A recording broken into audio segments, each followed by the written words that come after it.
I know where we stand. But aside from that, um, yeah, I mean, definitely. Even though some of us were late, thank y'all for joining. This is like episode 4 now, so we're kind of like in the swing of things, I guess. I don't know. But yeah, unless anyone has anything else to get off their chest off the bat, we can just jump right into things. Alrighty. The reason why I wanted to bring this up is because last week we obviously kind of got into a conversation about money, specifically regarding a specific net worth chart, but regardless, and that conversation was good. I feel like it kind of dissolved into just semantics and random feelings regarding money, and which is fine, still good, but I was maybe hoping we could kind of wrap that up if possible, and even go into the kind of the gist of what a lot of that conversation revolved around, like how important is money to one's lifestyle. And specifically, I've been noticing tweets like this, which we have pulled up. I still don't know if I should actually like call out people that post these tweets when I pull them, but so this tweet in particular, and there's a couple. I feel like this is like a growing consensus that I'm starting to see, at least on my timeline. Y'all can tell me if otherwise. But this person posted, money can absolutely buy happiness and wellness and healthcare and safety. Anyone who says different has probably never had to go without it. So basically, yeah, I just that. But I'm starting to see a growing. People are definitely done with that. The best things in life are free. People are getting to the shits that are what they consider the shits is like, yeah, you need money to be happy. And real quick, I just want to get everyone's let's dive into that. Y'all agree? To an extent, for me, the way I look at it, or I guess the best way I've heard it phrased is, having money isn't everything, but not having money is everything. So you can't really be happy without money, but once you get it, that isn't an automatic, now you're happy. It's kind of a balance to it. But I do agree that people that just say that money isn't the key to happiness, and just as a blanket statement, lack perspective on it, and generally do have money. Okay, so One rebuttal. go ahead, even though the echo's kind of shaking right now. I was just gonna say, I think it may be possible to be happy without money, but I don't think most people have the ability to attain happiness without money. Dang. But you say I like where this is the going. ability to be happy without it. I mean, again, going to her definition of money does not refer to being rich, refers to paying your bills, having a savings, being able to afford the things required to survive and thrive. So you think that someone, I don't want to like go to the opposite end of the spectrum, say someone that's homeless, but someone that's, we'll say that's struggling with money in the sense that they're paycheck to paycheck and there's no real end in sight to them as far as like saving up X amount for retirement, getting to be super rich or whatever that chart said. So is that what you mean by not having money? Well, hold up. Yeah, go ahead, X. No, I was just gonna say, I was actually thinking, yeah, like poor, yeah, poor like hermit type deal. I'll say this. I'll bring it out a level of abstraction. I'll say, let's consider the fact that, or I guess if you look at it in terms of a society that doesn't use money, or even if you look at it in terms of like animals, do you believe that animals can be quote unquote happy? Or do you believe that in a society without money, where you have to, sustain yourself, fend for yourself, if you had family and if you had food and whatever you needed to survive, do you feel that there could be any happiness in a society like that? I would tend to say yes. And I would also say that it seems that the reason that people are saying money can buy happiness and it is important is because it's of the society that's been set up. Like, it's a society that requires it for baseline needs. But let's say you were self-sufficient. You lived on a farm, you generated your own energy, you had a family, etc., etc. I feel like there could be happiness there.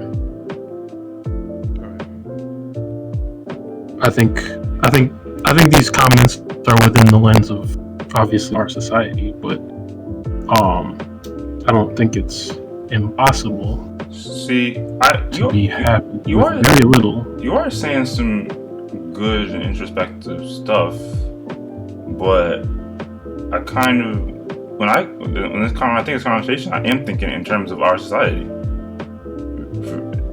Not really even. But I mean, disregarding any what animals feel and being self-sufficient. And yeah, but I mean, even consider though, there are people who today in America, well, not necessarily. I don't know if you consider them part of our society, but who do aspire to off the grid type stuff or self-sufficiency. And honestly, when you think about it, it does seem pretty nice.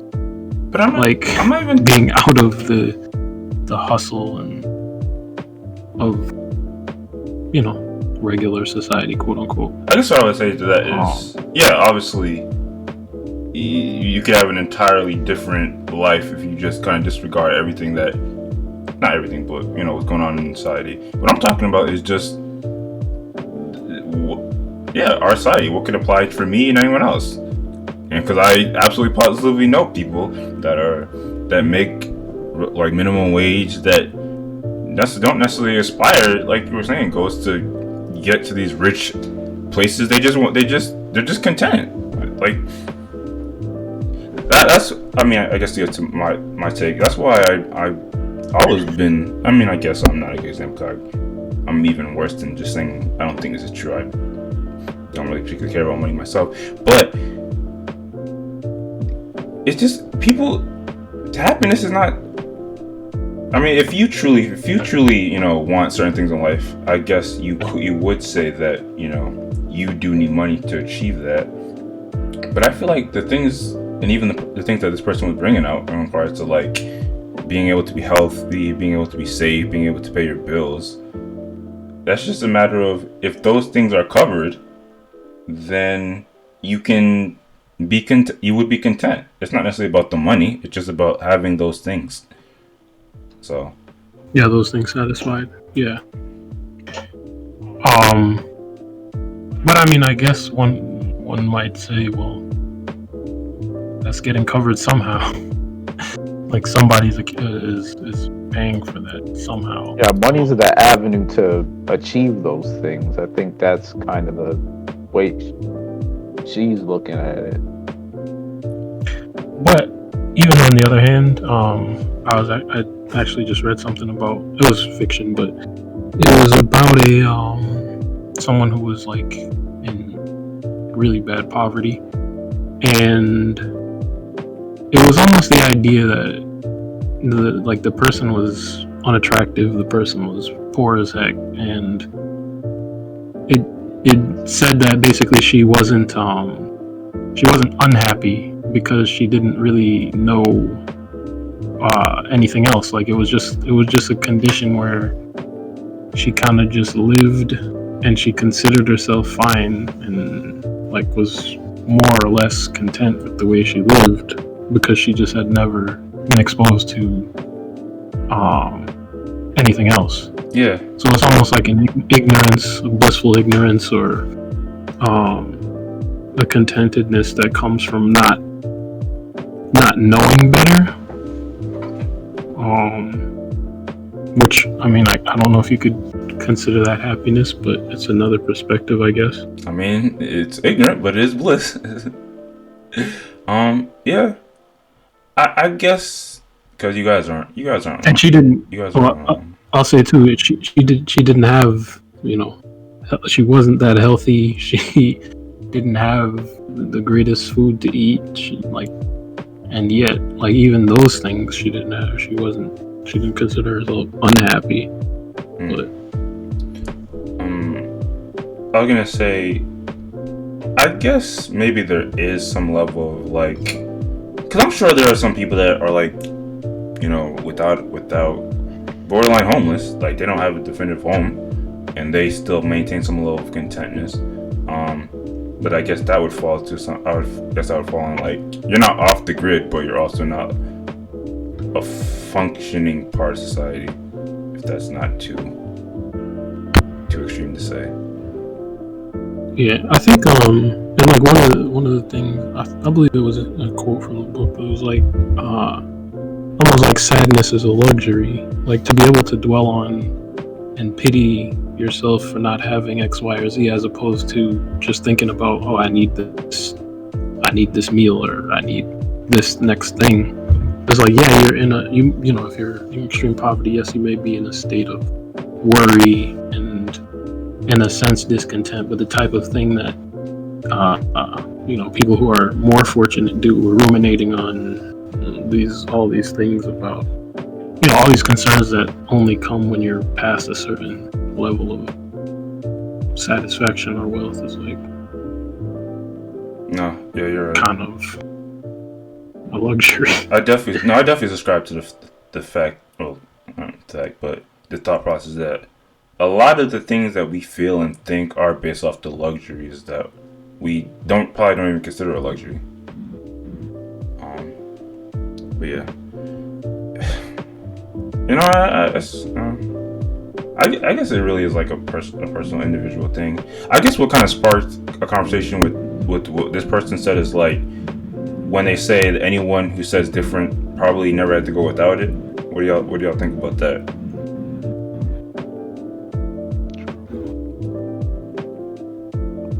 But I mean, I always kind of go back to me, just like the most content point of my life at this point was when I was not making much money. I was my first couple years in college, minimum wage job. Because I think, and obviously people, you know, would, you know, when people say like money, they're probably just talking about like you accumulated some money or something like that. But the more money you get, I think there's that graph that kind of correlates to your responsibilities. It's never gonna be. It's all the responsibilities and the stress that come with that are gonna typically increase. I think people don't. I don't know if people get that, but Yeah, I don't know. I mean, I think, like I said, I you know, with the societal standpoint or you know, point of view, where, yeah, I mean, if we subscribe to all the norms of the society, sure, I think it's fair to say money can buy happiness in this setup. And I understand the sentiment. Anyone who says different probably never had to go without it. I don't know if I believe that, because like I said, if someone were either self-sufficient, or if someone were like living a nomadic life, let's say like RV life or one of these lifestyles that are based on basically spending a little little money and living as disconnected as possible. I think they could be happy, like, and I think they could be someone who might preach it. Go to that other post, Ace. It's all, I think it's all about satisfaction. Like, what is your goal, and what is your level of satisfaction? Yeah. Y'all notice that? So, y'all notice that post right below it. So this is another one. This is another one that came across my timeline at some point or another. But this is why I feel like it's kind of becoming like a dangerous thing that if quote unquote professionals are preaching this, but this person posted, as a therapist, I can say confidently, while therapy is helpful, most people what most people really need is money. So this was another post. It's kind of like, and this is kind of more to the aspect of like, what being poor or living in poverty, does to your mental. And while I agree, it definitely does something to you. I can kind of relate to that a bit myself. But yeah, I grew up around poor people, definitely experience not really being able to have it sometimes, and it definitely can lead to depression and all these other things that we obviously get into more.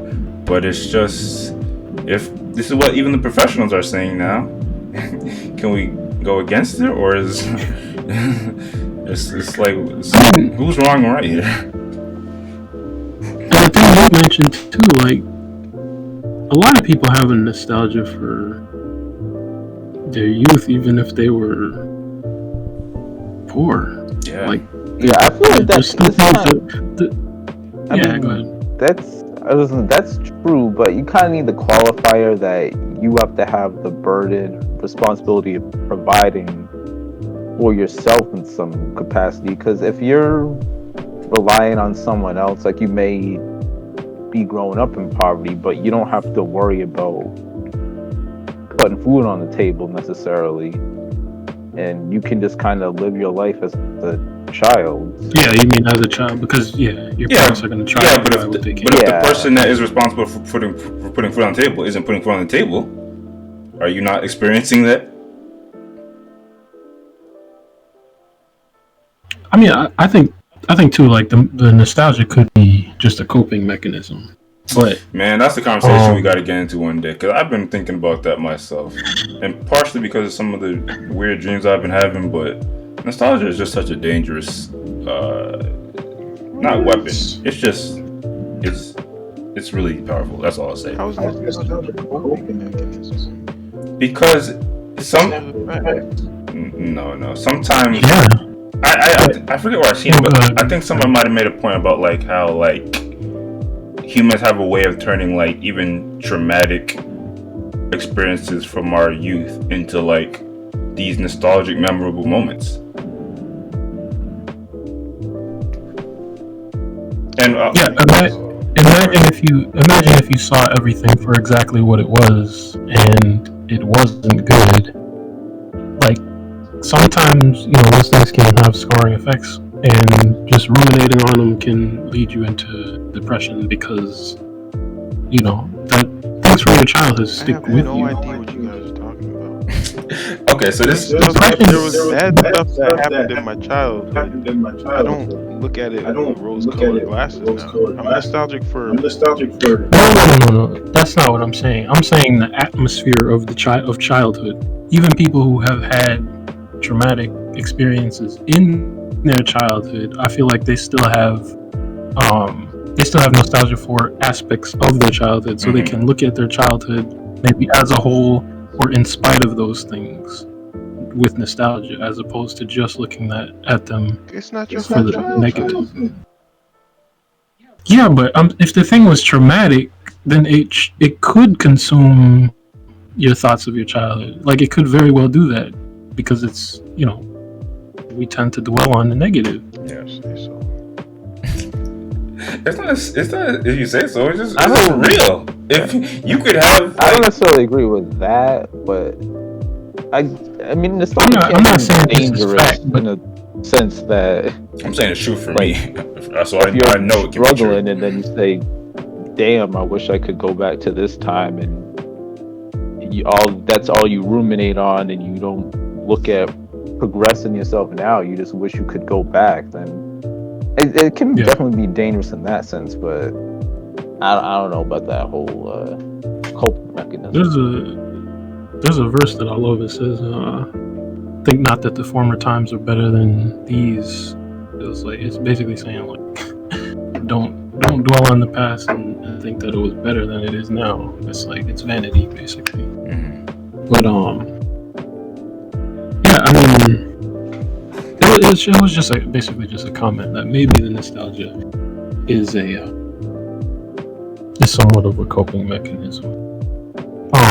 And I subscribe to it. As far as what she's, and as far as what she's saying,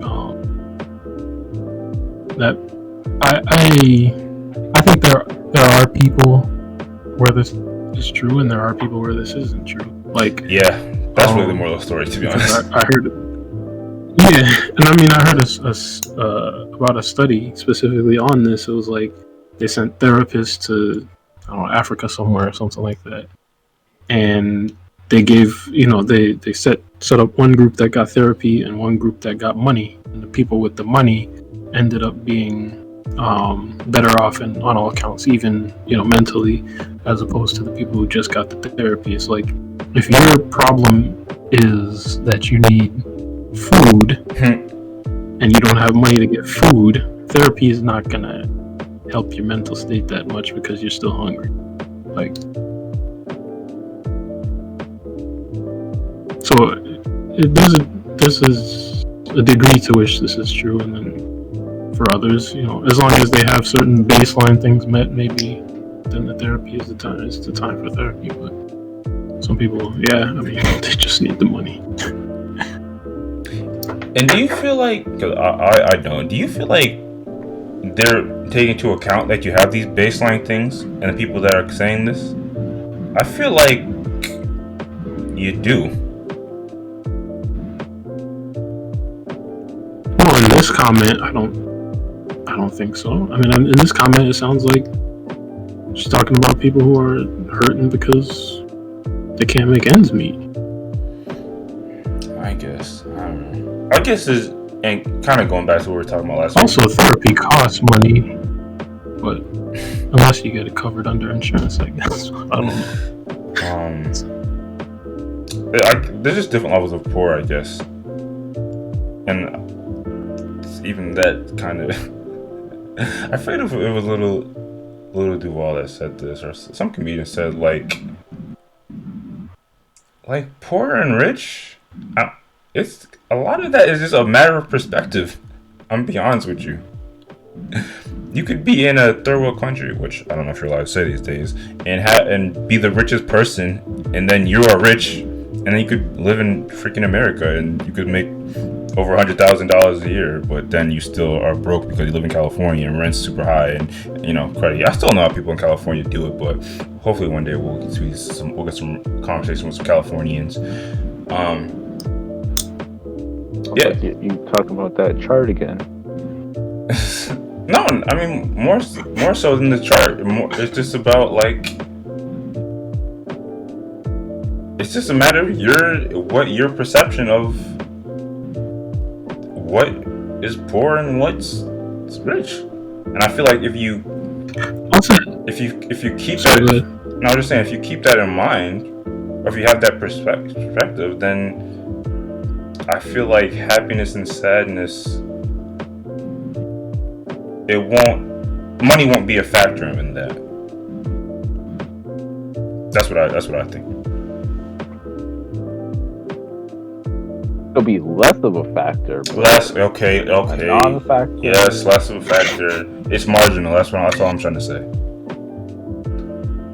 Yeah, I want to say too, because of the society that we're in, I think there's people who are definitely stuck, because you can get stuck in a lifestyle, or even if the lifestyle is considered, modest or whatever by American standards, it's a lifestyle that it could most definitely lead you into a depression or sadness based on financial issues.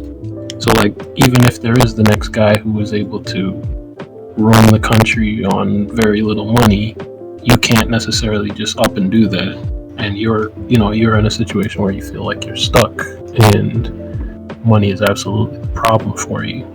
So It sounds like even in that, it seems like even in that, perception could play a large part. And it could. I don't like it feels real. Go ahead.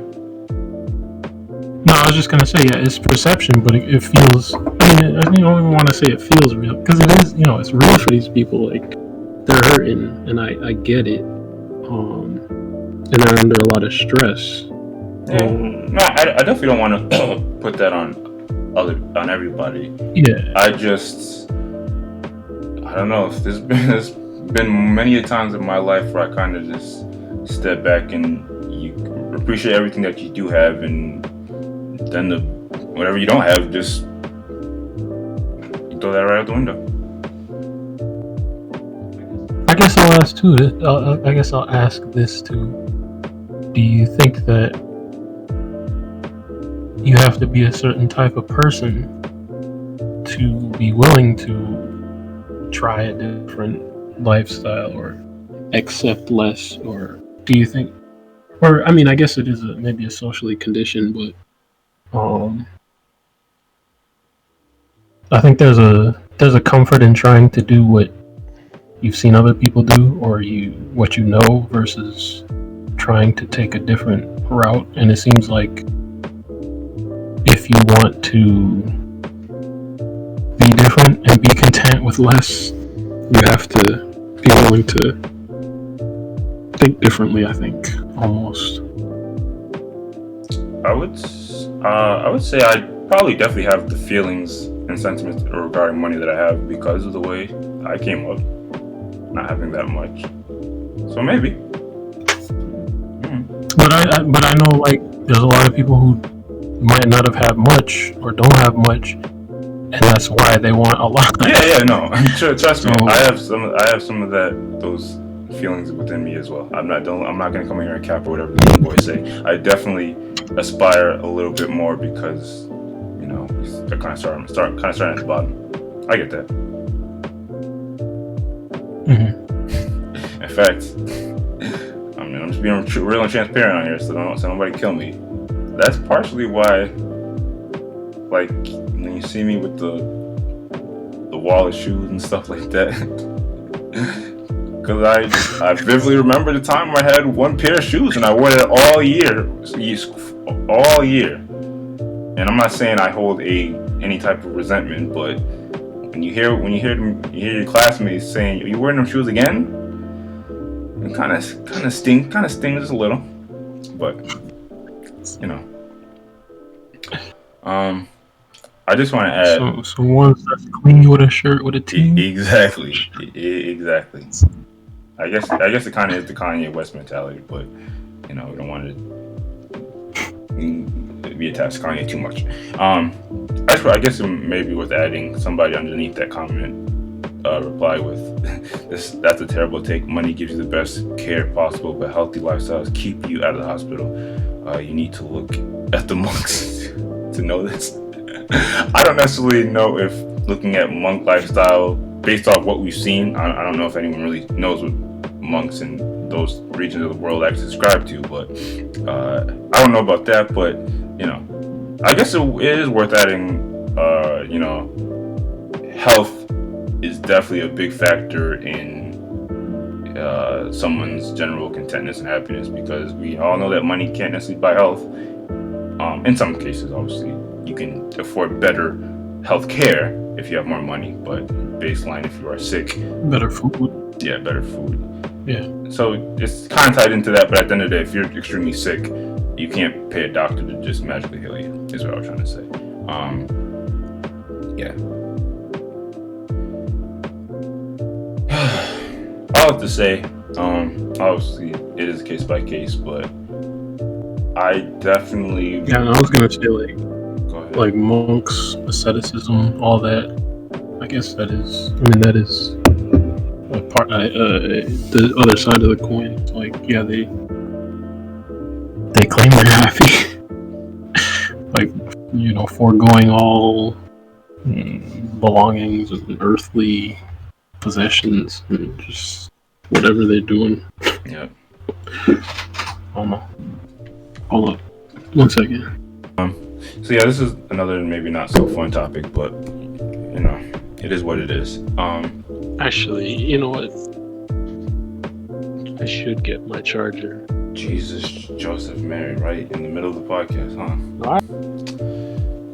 All right. I keep forgetting how I'm gonna even intro this, but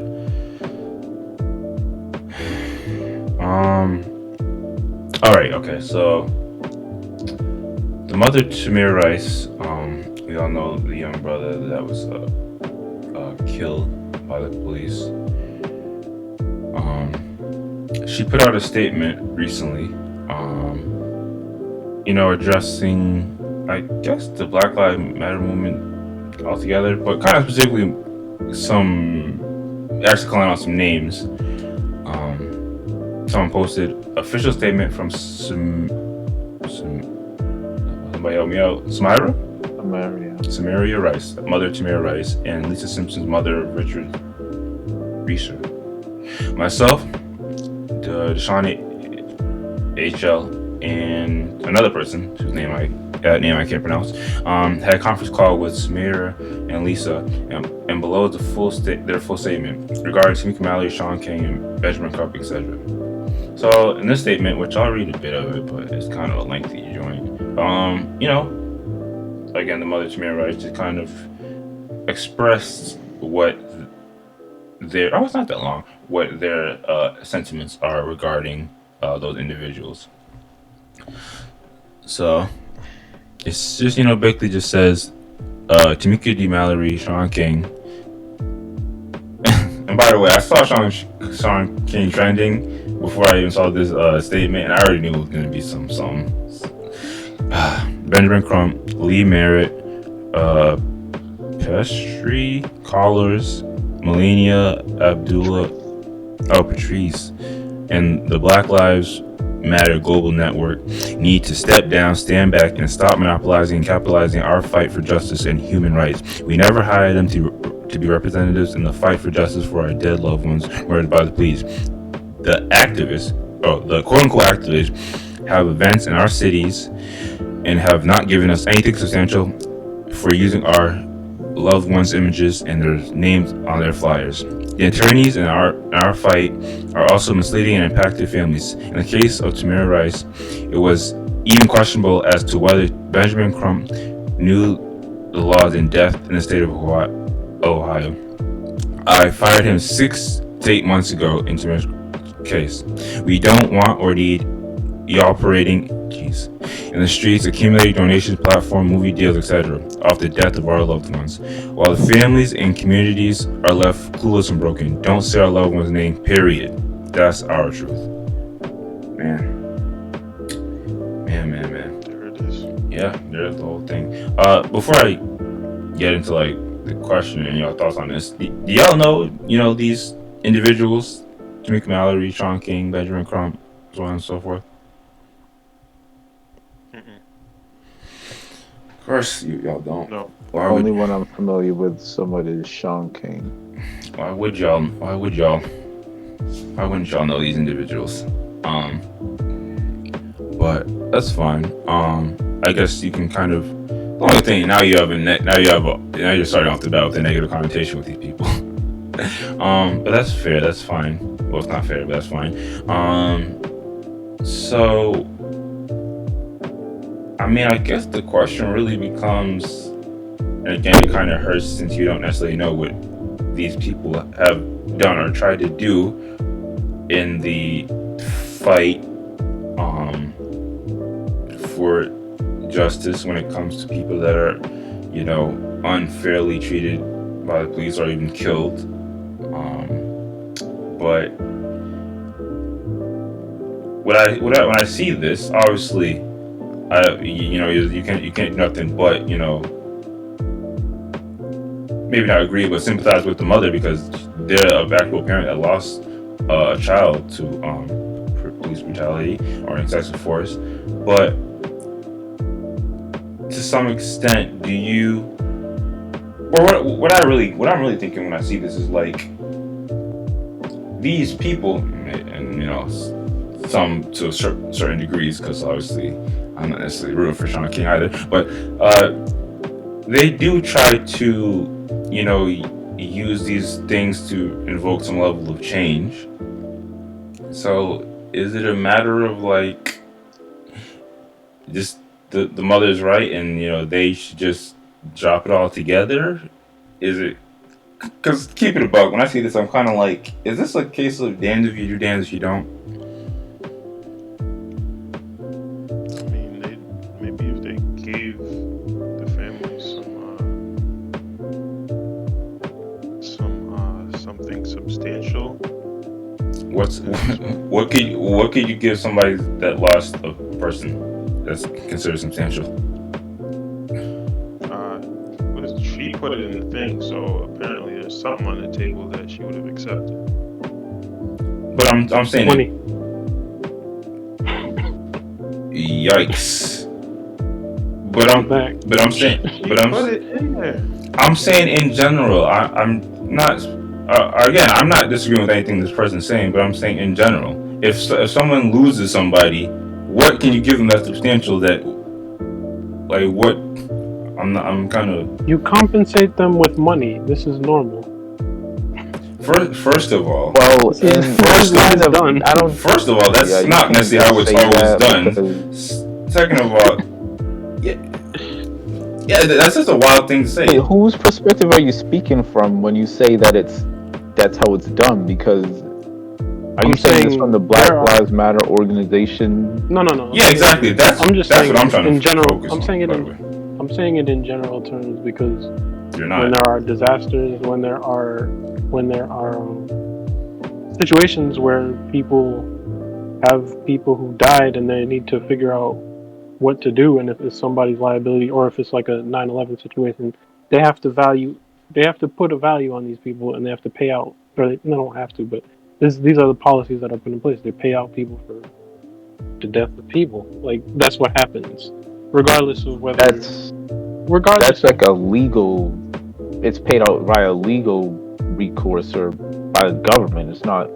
Yeah, exactly. By a private organization. No, which is fine. But I'm saying the idea of the payment is not far-fetched. Also, and I guess Tamir Rice is probably not. I mean, not to say it's not the.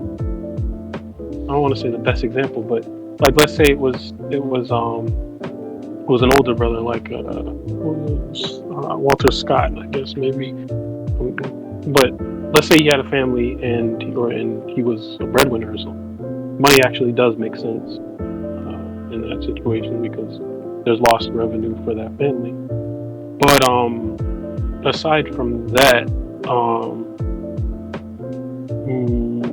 I think, well, yeah. So you asked, like, what is something substantial? So that was that. But also, that still don't answer one. That's crazy. I tend to, that y'all could just put a price on a person's body, but that's, I guess. I'm saying it's not exactly crazy. Like, that's what I'm trying to define, because that's what people are used to, for better or for worse. I don't blame her for saying that. Especially because she's saying these people are marching in our cities, doing all this stuff, and basically they're not actually helping on the ground. That's the accusation, and and there's movie deals and all this stuff going on behind the scenes when they're not really. She said they're leaving the families and communities clueless and broken. Like, if that's your child that died and you have 1 million people marching, but you don't feel that they're doing anything to actually help the situation or help the community that those people are in, then I think, as the mother, like I said, I think her feelings are valid. And I already know. So all the protesting and marching that can fact, sometimes lead to literal changes in laws. That doesn't do anything. No. I think her point is that, and I know for a fact Sean King is a scammer. So Jesus, Joseph, man. So we're getting to the shits now. Like I'm gonna say it. And beside that, I've only tangentially heard of these other people, but I get what she's saying, and it's not to say that the protests are an issue in themselves. He's saying that the organizations who are somewhat leeching on the situation are the issue, and they're not doing anything substantial for the community. They consider themselves organized. The protest, if people were just protesting of their own volition, I don't think this would be a discussion, because she wouldn't have these people as targets, or people protesting as targets. So since these are organizations, wouldn't it be? Wouldn't you have to then look up what that organization's mission statement or objective is? Should it be the organization's responsibility? If the organization doesn't come out and say, if this happens, we are going to make sure you get paid in full. We're going to make sure all the expenses are covered, and anything else that in a general sense you would consider a substantial value for something happening, then you would be able to be like, "Oh, you didn't do what you said." But these organizations, and we don't have any of their mission statement pulled up, but they may not be to do with this person's. And I want to make it very clear, I'm not disagreeing with this person, because this person has every right to feel how they feel, and they're right in a lot of instances. I'm trying to be general as possible. How can you say the organization is doing something wrong when we don't even know what the organization's purpose is what I'm... So I don't think she's not saying that the organization is wrong. She's 100% saying they're wrong. Okay, she's saying the organization's wrong. She's not saying that people marching in general is wrong. It doesn't sound like that's what she has a problem with. We don't want our Nijab parading in our streets. Parading in our streets, accumulating donations, platforms. So she's not saying it's not about the parading in the streets. It's what follows is what she has a problem with. Like if you look at earlier where she says, let me find the thing. So the activists have events in our cities and have not given us anything substantial for our loved ones, images and names on their flyers. Yeah. So she's not saying that she wants anything for their deaths, like the organizations to compensate them, like, oh, we'll give you $500,000 for this death. She has a problem with them putting the names on the flyers and circulating them. That's 100% valid. For their own profit and betterment, and not. But by the way, let's also slow that down. I don't know her. Because it's not necessarily for the profit of the I'm not trying to cape for these people too much, especially not Sean King. I think we're all against Sean King here. Let's just put that out there right now. But these organizations, they do need some level of funding so they can continue to, go. Yeah. I'm not saying. I'm not saying they don't, because they definitely do. I'm saying even if the organization is doing something good with that money, it's still at the end of the day for their profit. Like you can. So they can continue to exist. Go into something with the purpose of. Yeah, I'm not saying it's a bad thing, because they can go into something with the purpose of profiting or making money off of it, but it can be like a fundraiser. The goal of a fundraiser is to fundraise and raise money, but with that money, you're doing something positive. So, I don't think any of these organizations are for profit. Hold on. First of all, the money is probably funny. Like, if you get right down to it, that's just an assumption. I'm just thinking kind of general. Beside that, let's say it was Heinz Ketchup. Let's say it wasn't Black Lives Matter. Let's say it was Heinz Ketchup wanted to put Tamir's face on a bottle and push something. Even if Heinz Ketchup is just making ketchup, if they didn't consult the mother and do things the right way, it would be a problem. Like, it's almost, yes, it's an organization. Yes, it has its mission, but it's not to say. Y'all she's right not about the saying flyers. They're not holding. They're not holding up their own values. She's saying, "I'm the mother, and you're putting his face on stuff, and I don't like the way you're going about things, Y'all right about and you that. didn't consult me Y'all for right. X, Y, and Z, and you didn't compensate me, or you didn't, whatever. You didn't do things right, basically. And even if, let's say, they did come to her and get her permission, it's not even to say that she necessarily wants compensation, money specifically for his face on this image, and a fee per flyer or whatever. But They don't it's specifically. just the They fact don't that it seems specifically. like they're not. They don't specifically say what they want. And even if they Yeah. they even They if do. Isn't there like a bunch of stuff? Oh yeah, there you go. Yeah. There's the man. okay, fair enough. So But well, I was gonna say even besides if that, you can't, let me go ahead. No, I was gonna say, yeah. Even if they went about it the right way, she would have had the choice to say, how she wanted his image used, or whatever it was, like, and she has the right to that. So, I think at the baseline of the thing, he's saying, I don't like how you're doing what you're doing and using my son's likeness to do it. I think we all agree on all that. the people. Yeah. But she's calling out all the people and all the organizations who she feels are in the wrong in this situation. That's what it sounds like to me.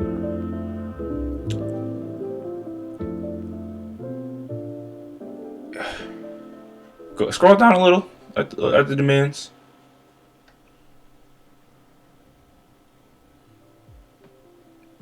Because again, we all agree on the marketing and promotion.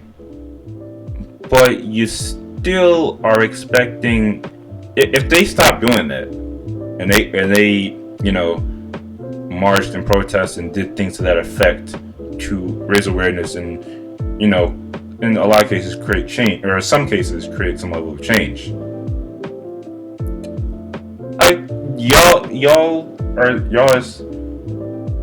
Y'all have no problem with somebody making demands to an organization. Or anybody that's doing something out of their own volition. In this case, the organization is prioritizing their profit over. Y'all are saying that, okay, but that's not necessarily even true. Okay, let me rephrase. From her perspective, they're prioritizing their own profit and marketing essentially over the betterment of the general situation. So that's not necessarily a true fact. That looks like, that was from reading her statement, that seems exactly like what she's saying. When you say prioritizing, you're making it seem like that's the intention. The intention is just what it just. I think we can at baseline say what I said: raise awareness, try to create change. I don't know, because again, she didn't have a problem with them marching. She didn't even say we have a problem with all the marching that's going on in the city. She has a problem with this specific organization and these people. So that leads me to believe that she thinks that they are prioritizing their own betterment over the general. I mean, I don't want to put words in her mouth, but that's I don't see where they said that. Again, aside from the flyers. Because the specific things that she pointed out that she had a problem with, it didn't say anything about the marching, about trying to. It was again parading in the streets. You keep stepping past that. Again, you can't. You're cutting off the statement. I'm not cutting off the statement. It's in the statement. Scroll up to the statement again, so we can see it. Parading in the streets, accumulate. You can't just stop it there. What are they doing while the parade? If somebody donates, by the way, if somebody donates to the organization, that doesn't necessarily mean that organization is responsible for giving that money to anybody. That money could just be so the organization can continue to run. If the organization is putting her son's face on the stuff, again, the flyer is, we get you. I'm with you. if you take that out and they still get donations, how can you say where that donation money should go? But they didn't take it out. That's her whole point. If they Her have whole point is not just the flyer. Her whole point is just not the flyer. Her whole point. Hold on. I'm aware of that. That's not her only point, but that is a point she made. If they took her son's face off of the flyers, you still had him up. You saying this statement wouldn't exist?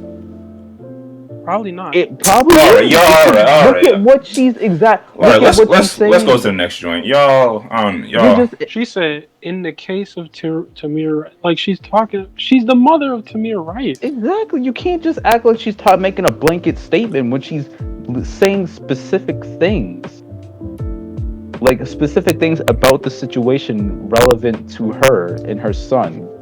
She's not just saying. I'm not saying the Black Lives Matter in this I'm not saying she's making a plain statement. And I specifically said what she said is she's right. Y'all aren't addressing what I'm saying. You know what? Hold up.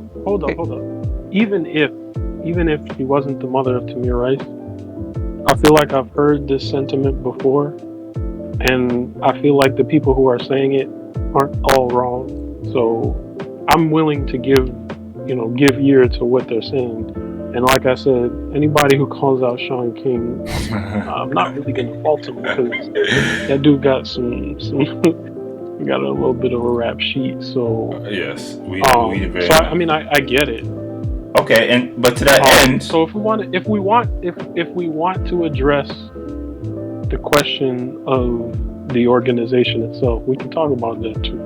But I don't think that it's fair to say that this woman is not heavily tying this into the fact that it was her son. No one said anything against that. What are you saying? I don't. What do you? You're that's my point. So I'm not surprised. Sorry, go ahead. Well, so what's your point? Go ahead. Wes. My point is it's two different discussions. Okay. I can discuss the other. We can discuss it on the other level, but I don't think it's fair to necessarily say that it all is all just one big thing. I don't think it's one big thing either. But again, and maybe I should say this. One of the reasons I'm even playing some level of, we gotta say it comes from different than White Devil's Advocate because it's not always about white. Well, Sean King is white, but anyway, like you have examples like Tamika Mallory. Like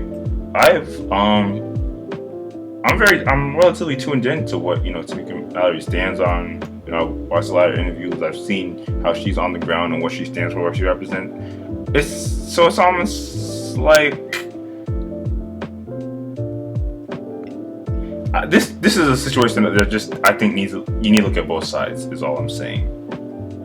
And again, one of the things I was saying that I feel like y'all aren't addressing is if these organizations don't specifically try to, or don't make specific mention and use, names and faces on flyers, if they just have the purpose of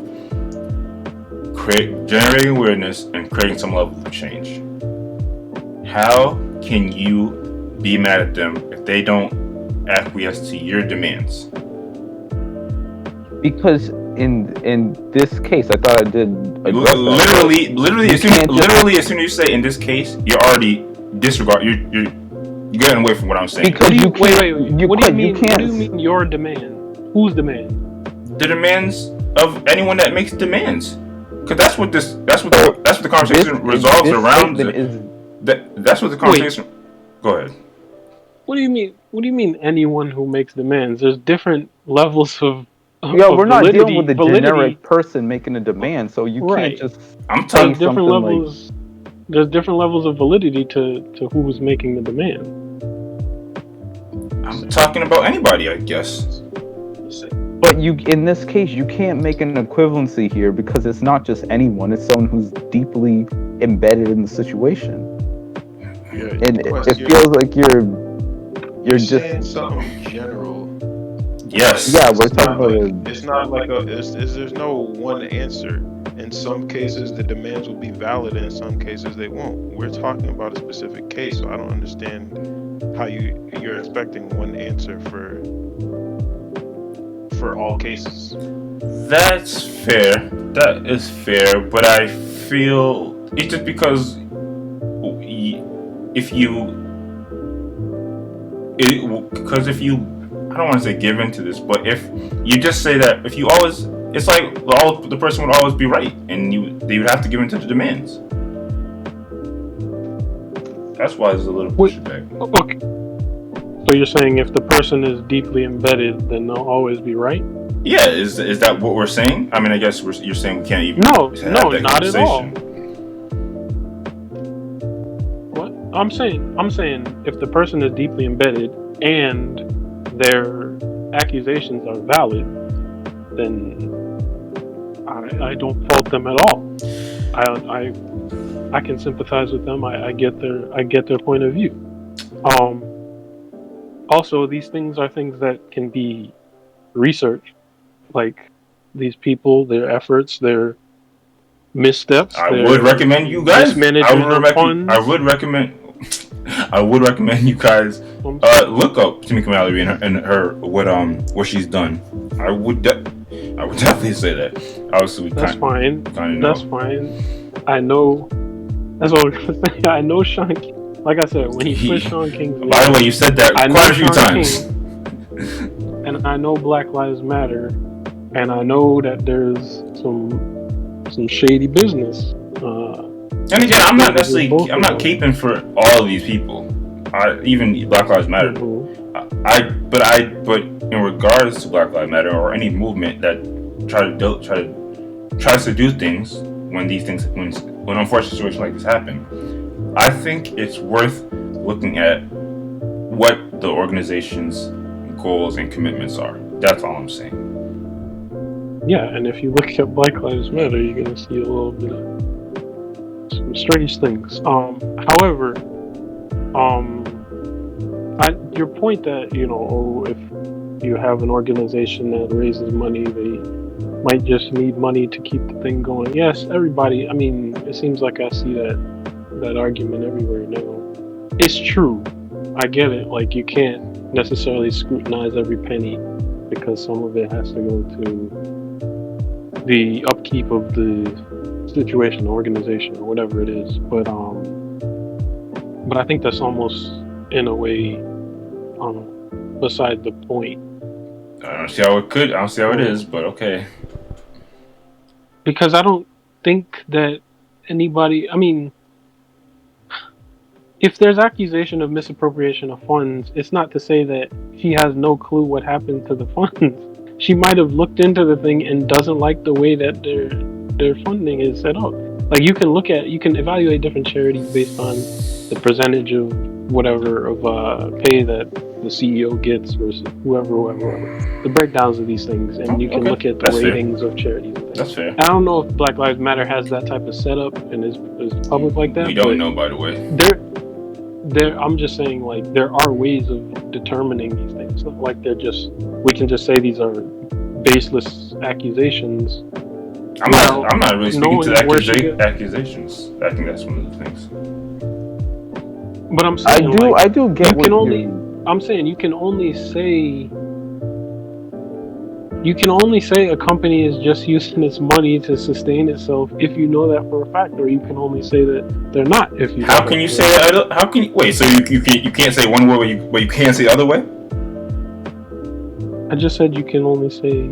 Didn't I just say both situations?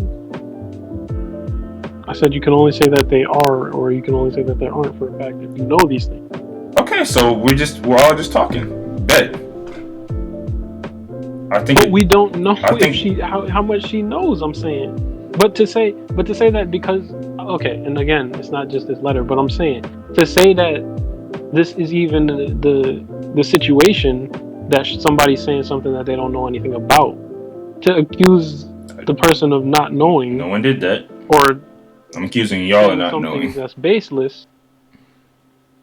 That's fine, but I'm saying you brought up the fact that some people think that charities use money the wrong way when sometimes they just need the money to make the thing run. But that's only a factor if somebody actually made that accusation. Like that, she could know. Hey, I see the money going here. Didn't you just do it? No, You didn't say What? You didn't say Black Lives Matter shady. No one said that. That's all I said. How are they shady? How are they necessarily that it was the funds? Oh my god. Oh, okay. So it's my bad. When I hear shady and I think, all right, maybe I'm going crazy. I didn't. That's not even what. That's not even what I was talking about. I'm not going to get into what I was talking about. You're just using words. It's a different conversation. You're just using words that imply one thing, but you mean another thing. I got you. All right. Yeah, I would quit on this one. The shady thing. All right, I'm talking about the. You want me to be? No. I want y'all to one, keep it a buck, and two, respond to what the person is saying. I'm just saying you're not following what I'm saying. I'm saying that Black Lives Matter at their core are committed to things that aren't necessarily relevant to just Black Lives Mattering. That's my point. I never said money. I never said anything specific. You also don't want. I never accused them of misappropriating funds. You also don't know what they are committed to. Past them. Who doesn't know?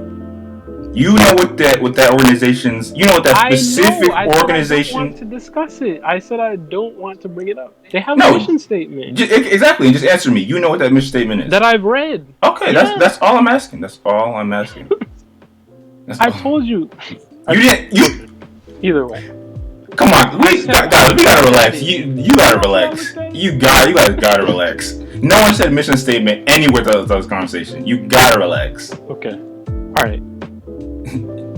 Okay. I said my point was that I know about Sean King and I know about Black Lives Matter. No, there are things. Yes, you said that.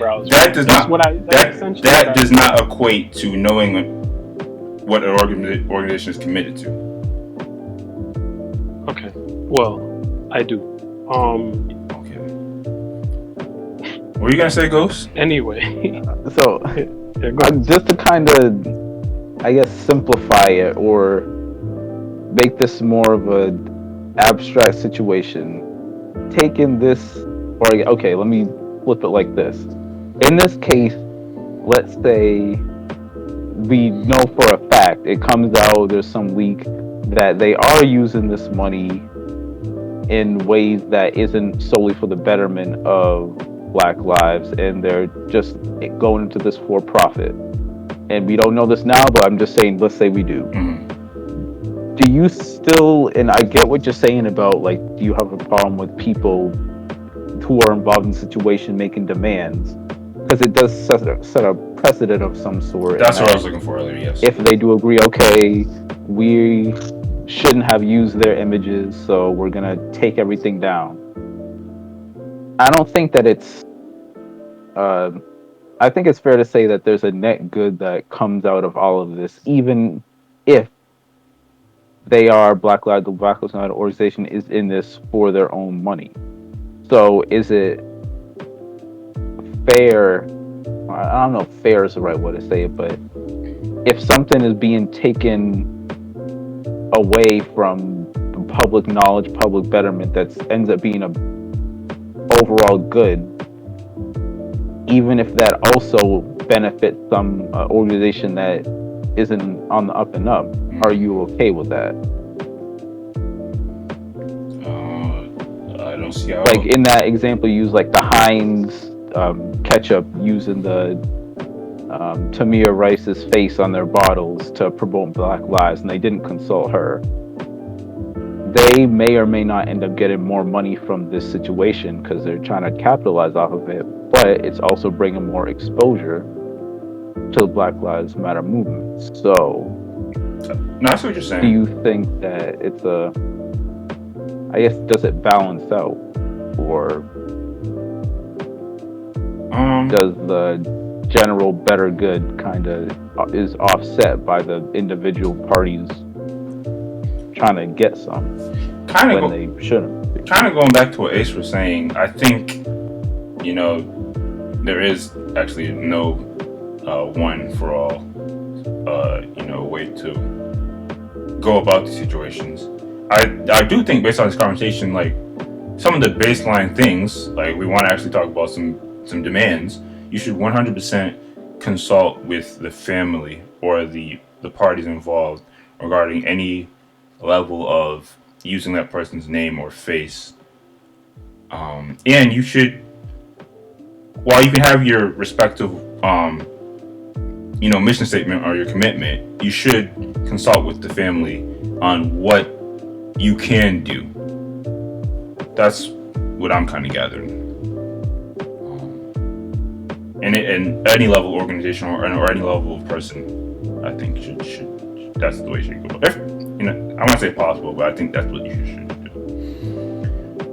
But I don't know. I mean, it seems like we still even might vary on that. I don't know. What's your moral to the story regarding this?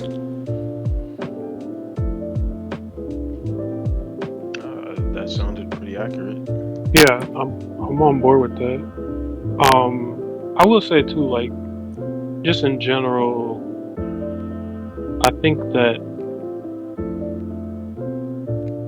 like, I get the idea of having a organization for these things, and I get the idea of having people at the forefront. I still don't necessarily. I don't know. I think these people become the mouthpiece of Black Lives Matter, or they become Black Lives Matter. Like when people talk about racial injustice, they're talking. They want to say Black Lives Matter. Everybody wants to use this name, organization's name, which everyone wants a Lives Matter. Yeah, you need. It's a shorthand now. It's like, okay, Black Lives Matter, but it's also a global network organization, whatever you want to call it. And while Black Lives Matter, obviously, as a phrase, can't really disagree with it. It embodies what's trying to get done. But at the same time, it's like, well, it's an organization that I didn't really like. I didn't agree to. Like, it's like it's something that it kind of gets forced into your lexicon. It's like, well, do I agree with everything that they stand for? No, but I get what's trying to be done, and I get that people always like a shorthand and a way to address a situation or call for. So I think there's a degree of that, like your leaders or your organizations that get picked for you, like just by default. And I think that some people don't like that, and they want to just say, I'm with the movement, but I'm not. I'm not associated with these people because I can't speak for them. I can't speak on their character. I can't speak on the organization and how they spend their money. Like, I don't. But I still support, of course, the baseline idea. Yeah, the idea of it all. Black Lives Matter. Yeah. I mean, to say, like, to throw criticisms at the group, like, I don't view that with a By the way, I might have given out the vibe, but please don't let me stop y'all from criticizing Black Lives Matter movement or the organization, because I would too. I'll be honest. But yeah, I mean, I think it's just like, I guess another moral of the story could be, well, I mean, I guess it could be like, do your research. Yeah. Yes, that should be that should be the first thing we say. Please always do your research. Especially if you're going to be invested in something. Trust Sean King. But it's even like knowing what I know. I'm still not like. I'm not like. No, if you're thinking the Sean, or like, if you're thinking, don't do nothing. If you're thinking the Sean King story, I'm thinking of. Well, no, I mean him. Yeah, he's a kind of a joker, but I mean, I won't deny that there are some news stories, I guess, that have gotten out, not because of him in a way or whatever. But at the same time, it's like that guy. Yeah. All the same, as always, we gotta, give a rest in power to, Tamir Rice and any person that's been impacted or affected by police brutality and just systematic racism in general. And I do hope some because obviously, you know, this is a big story, and you know, people are, I don't know if they're scrambling, but people are trying to, you know, put their good name out there, and people are defending each other. People are defending people. So I do hope out of this some benefit comes to the family, because while I don't want to say too long on this, but while I did say I don't know how I feel about giving into specific demands, especially financial demands, it does kind of hurt my heart to hear it like that. I think it was like the fourth one, housing fund for, I think somebody's that's associated with one of the killings. They're like facing homelessness or something like that. So yeah, you definitely can't be trying to bring awareness of a situation while the family is extremely going through it like that. And that, I mean, in one of her demands, she said that they had raised $5,000 for the funeral, and the family didn't see any of it. Yeah, I mean, like, if you can't fund the funeral, like, come on. yeah, Like, if there's organizations, like, if the funeral should be able to get paid for at the very least. very much so. And yeah, and even outside of organizations, I think that should just be like we coming together as a village situation in my eyes.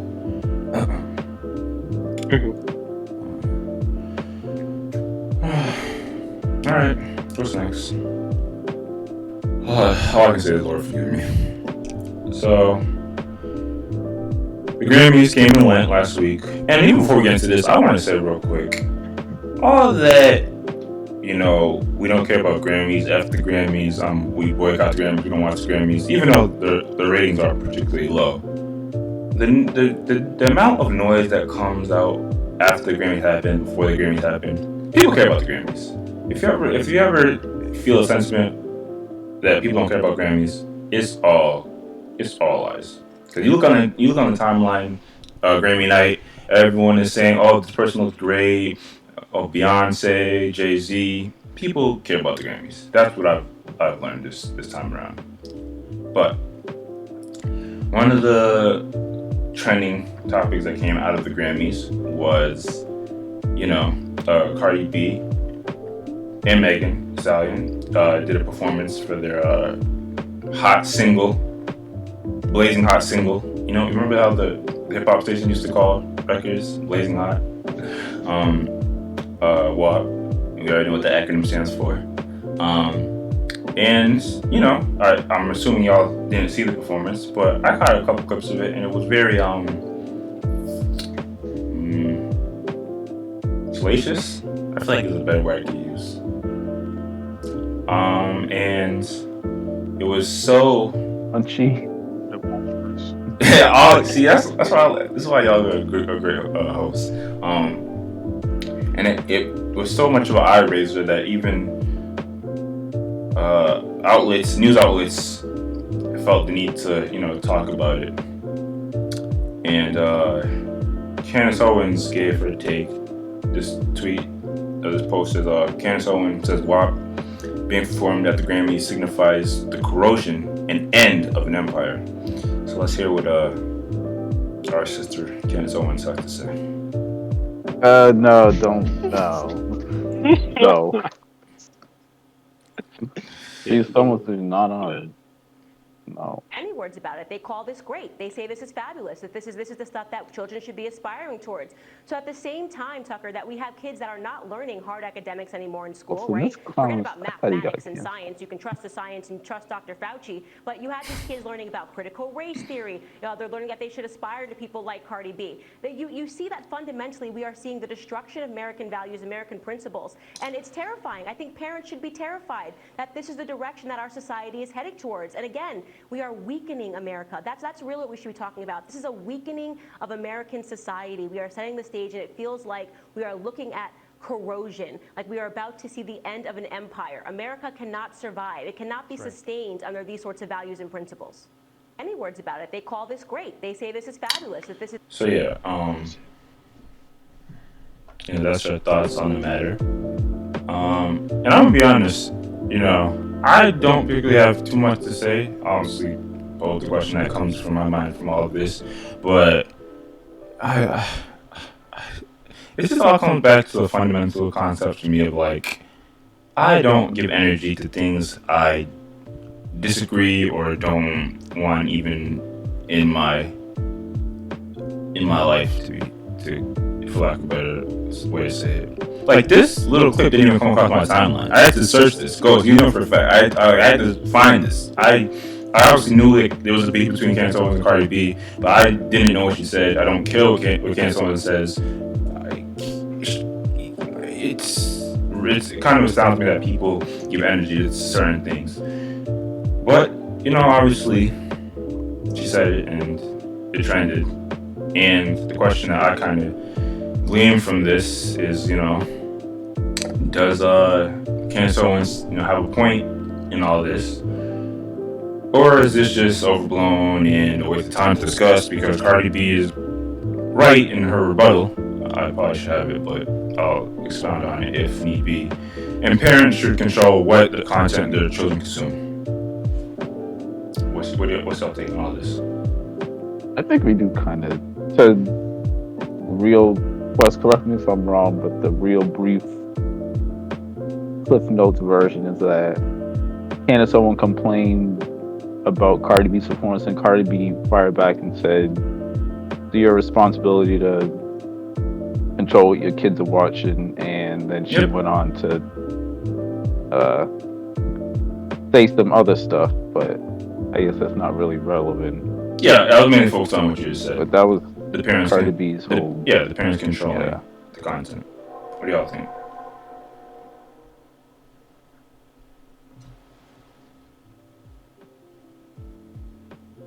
Damn, y'all don't think anything, apparently. All right, next topic. Anybody gonna say man? It's fine. Next topic. Y'all not gonna hold me. Yeah, we can skip this one. Serious? Are we just skipping it? What? Y'all not saying anything.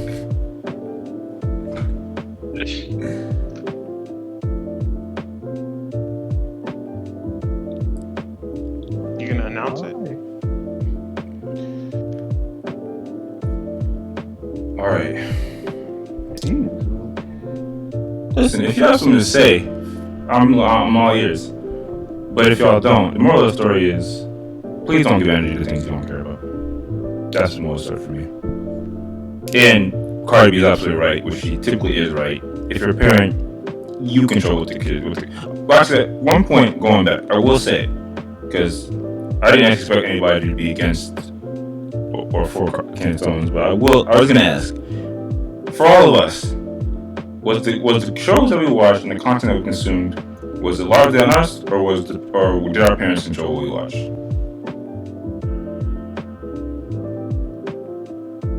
I'd say our parents definitely told us we couldn't watch certain things. Thank you. Yeah. Thank you. That's all I There's want. a lot of stuff that I watched that if our parents knew we watched, it would have been a veto, but Yeah, I mean, can't be there for everything. Let's not pretend like we didn't watch stuff our parents didn't want us to watch. Because I definitely had a whole bunch of movies downloaded at one point that, I would have gotten quite a bit of trouble for watching. Yeah, but let's also be honest. Let's also be honest though, and say that the stuff that our peers were talking about in the movies and whatever, we didn't know about a lot of things. I didn't know like what certain movies were about because we were too young. We were told that we shouldn't be watching this and that series. When we were a certain age and couldn't pirate. Well, yeah, I mean, but still, I mean, like, it was stuff that was like, it was a whole chunk of culture that we didn't. Yeah, and how much easier is it now to access that as a child? I mean, it's relatively easy to control. It's relatively easy to control it too. I feel like that even that, especially if you're using technology, pirating everything. I feel like that point in time where people were pirating everything was also a period into the. Do kids be pirating like we used to pirate? I don't know, but I'm saying like I feel like they don't maybe it's easier to access somebody else's account maybe than pirate like straight torrent like we used to. I can't say for sure, but I don't know. I feel like there would still be some level of we know what our parents want us to watch and don't want us to watch, and there would be a chunk of content that we don't see, for sure. Regardless, All right. I still think there would be some chunk of content. My point is just that clearly it worked, or clearly it had an effect. Because there were a lot of things I didn't watch because mom was like, no. That's all. Yes. Yeah. I will say too, like, I don't understand why Candace Owens is still a thing. I don't understand. Jesus. Because people give her energy. I know. It's ridiculous. But anyway, again, so it's Cardi B. What's next? Another person y'all probably don't know from a bag of popcorn. Just play it. Yeah, Just the same person. Yeah, let's Yeah, that is. yeah, let's just play it and then we'll kind of dive into it. I don't know, Nick. Oop, I fucked up. So sorry. Ooh, I was getting mad. I was getting out of pocket. I don't know how to have. One more time. Is she Spanish? No, this is an Asian He's woman. Asian. Yeah, I was about to say she looked Asian. I don't know, Nick. Oop, I fucked up. So sorry. Ooh, I was getting mad. I was getting out of pocket. Let it roll one more time, just for the people in the back. Yeah. Why? Come on. No, I'm actually getting something out of this. Playing it multiple times. Yes. Yeah, I'm trying to Wow. address how much. I don't know, Nick. Oop, I fucked up. So Wait, did they Ooh, I was edit getting it, mad. I or was is getting it out of just No, I think she just. no, they didn't. Self- she censored herself? Yes. So you have lovely Mimi. Again, y'all don't know, y'all probably won't know her, but this is an Asian woman, and she was on a little Instagram live, and she admittedly almost slipped and said the N-word. And when Come on, she basically said it. fair enough. I mean, she caught herself, but whatever. And when I saw this, the first thing I came to my mind is, since I think we already started, and even this is kind of going back to what we were talking about last week with Papa John. Since we all established that, or I don't know if we established, I know I said, I guess I didn't necessarily speak to Asians, but I think it's the same thing when it comes to Asians as white people. Don't say that. Don't say the N-word at all, ever. So this is an instance where this person clearly does say it, in so much where if they weren't normally talking in front of, I don't know how many people, but a crowd of people, they would say it. So I guess what I was thinking is, if you knew a person says it, if someone says, it's like when Logic did that one interview and they asked him did he say the N-word and he said, yeah, I do in private. Salute to Logic. He should absolutely positively be able to say it out loud and proud. But if someone says they say it in private, what would you respond with? A white or Asian person? Correct.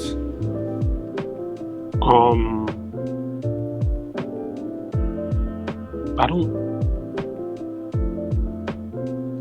understand why they'd be telling me.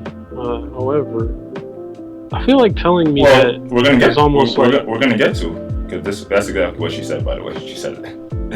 But I feel like telling me that. I mean, if you slipped and then had to explain yourself, I get it. But if you just told me that out of the blue, that's almost akin to just saying it. Like, why would you permission from you to? Yeah, it's like why would you tell me that? But if I found out, yeah, well, the grapevine, that even would still be weird. There's a situation like you said. They slipped and said, "Yeah, my bad. I said it in private," and they caught themselves before they said it. No, I'm saying if they Yeah, I'm saying if they catch themselves before they say it, and then they say, "My bad, I say it in private," then they're a person who says the N-word. Like public, private, they say it. Like it's in their lexicon. Yeah.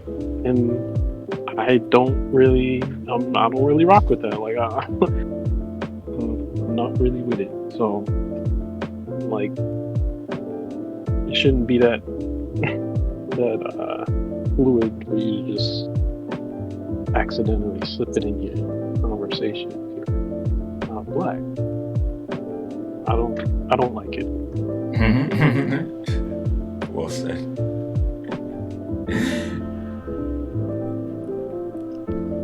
What you feeling on it, Ace? You don't mind if any of your white homeboys call you N-word behind your back? I'm kind of rephrasing the question a lot, but Not if I don't know. That's what I'm saying too. Like if I don't know.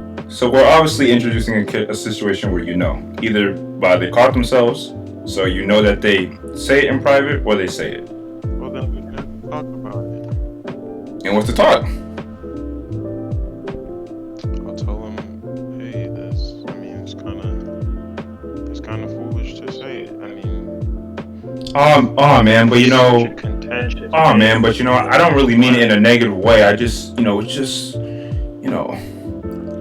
I grew up saying it. Can you lend a nigga a pencil? That's fine. Think of it from the perspective of even black people aren't unified on whether they should say it or not. So why even put yourself in the position of being, how would I say it, viewed in a negative light for doing something that you just don't have to do at all? I'm not a white person, It's just N-word apologist enough to be able to respond to that. I don't know. Before we dive into this more, scroll over. Let's see the apology. Maybe she'll have an explanation that we can. So I do apologize for that, and I will do better for that. Okay? But one thing y'all trolls is not going to do. One thing y'all trolls not going to do is come up on my page and try to call me a racist, of what y'all not going to do. Y'all can drag me for saying the N-word all y'all want, but you're not going to come up on my page and call me a racist. Because one thing Mimi is not, is I ain't no goddamn racist, okay? My children are black. I date black. My friends are black. I have done a lot for the black community. I have done a lot of charity. I've done a lot of giveaways. I have opened nail salons and taught and hired so many black women. I have done a lot for the black community. So if y'all trolls are in the trolls calling me a racist, but have never done anything for your community or for black people, don't come up on my page with that racist. Hold up. Mimi might have a point. Hold up. Oh man. What did I say anybody racist? Obviously, her comments referring to that. What else was there? Was more that she said? That's true. Well, I guess the fact that the trolls are saying that is fine, but hold on. Let's not repeat what she said. They're not trolls. If we know for a fact you said N-word, it's not trolling to say, hey, you kind of need to slow down. You sound racist. No, true. But I guess I've never thought of it in those terms. Like I've never thought to myself, if any white person says or Asian person says the N-word, they're racist. So yeah, I do agree with that. It's not racist to say a racist slur. You shouldn't say it, but if you don't mean it as a slur, no, it's not exactly. racist. Yeah, I don't think I never equated it to being racist. It can be if you use the ER, of course. But... Yeah, exactly. If you're doing it to disparage intentionally a black person, and like these videos you see or whatever, somebody shouting at somebody, throw it in there as a derogatory term. But if they're just trying to use it culturally, they're trying to use it in their lingo to try to be cool, etc., etc. It's amazing. I never thought of it as always being racist. I thought I was gonna. Ignorant. I think of it as annoying. I think of it as dumb. I think of it as ill-advised, but it's not always. It's not always. I didn't think I'd be the one to come here to defend on a lot of people, which is interesting. It's like we kind of flip the tables. Listen, yes, we all 100% know that to be an actual racist, that means you hate somebody based off their skin color. That's fine. Okay, so what do you call a person that does racist things? And y'all can say, intention. But if you, be saying the. What do you mean does racist things? Okay, so that's what I was gonna say. Y'all can say intention, but I don't want to say a rule that's established, but the general consensus is if you say a racial slur, that is a racist act, no matter what your intention is.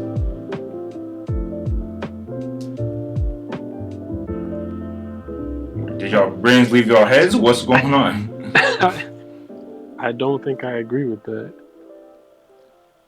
So if you don't agree with so, it, okay, so if you don't agree, I don't think it's fair to say a slur if you don't. The N-word is not a slur? Holy shit. ER? Oh. I mean, okay, ER, yes. A, no. So why can't white people say it? Because it's not smart? Y'all sound like me last time. Because you can't say it.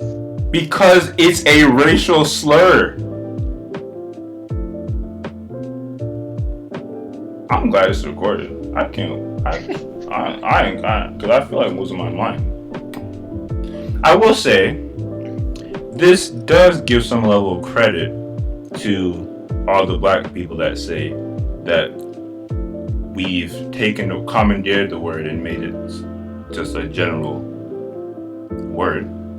Because I think that's maybe where y'all coming from. Y'all hear the word using so fluidly or facetiously, it's like you don't even consider it like that, and that's fine. No, I mean, my point is that using the word in and of itself does not constitute or does not make a person racist.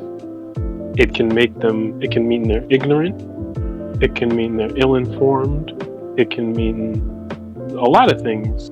It can mean they're racist. Again, we already established what makes a racist. But again, so what do you call a person? What do you what? What do you call a person that says it with not ill intentions? Dumb. Stupid? Man, yes. F all that. You call them ignorant. You call them a bigot. F all that. Y'all sound like racism. Apologists. If you listen, I'm not going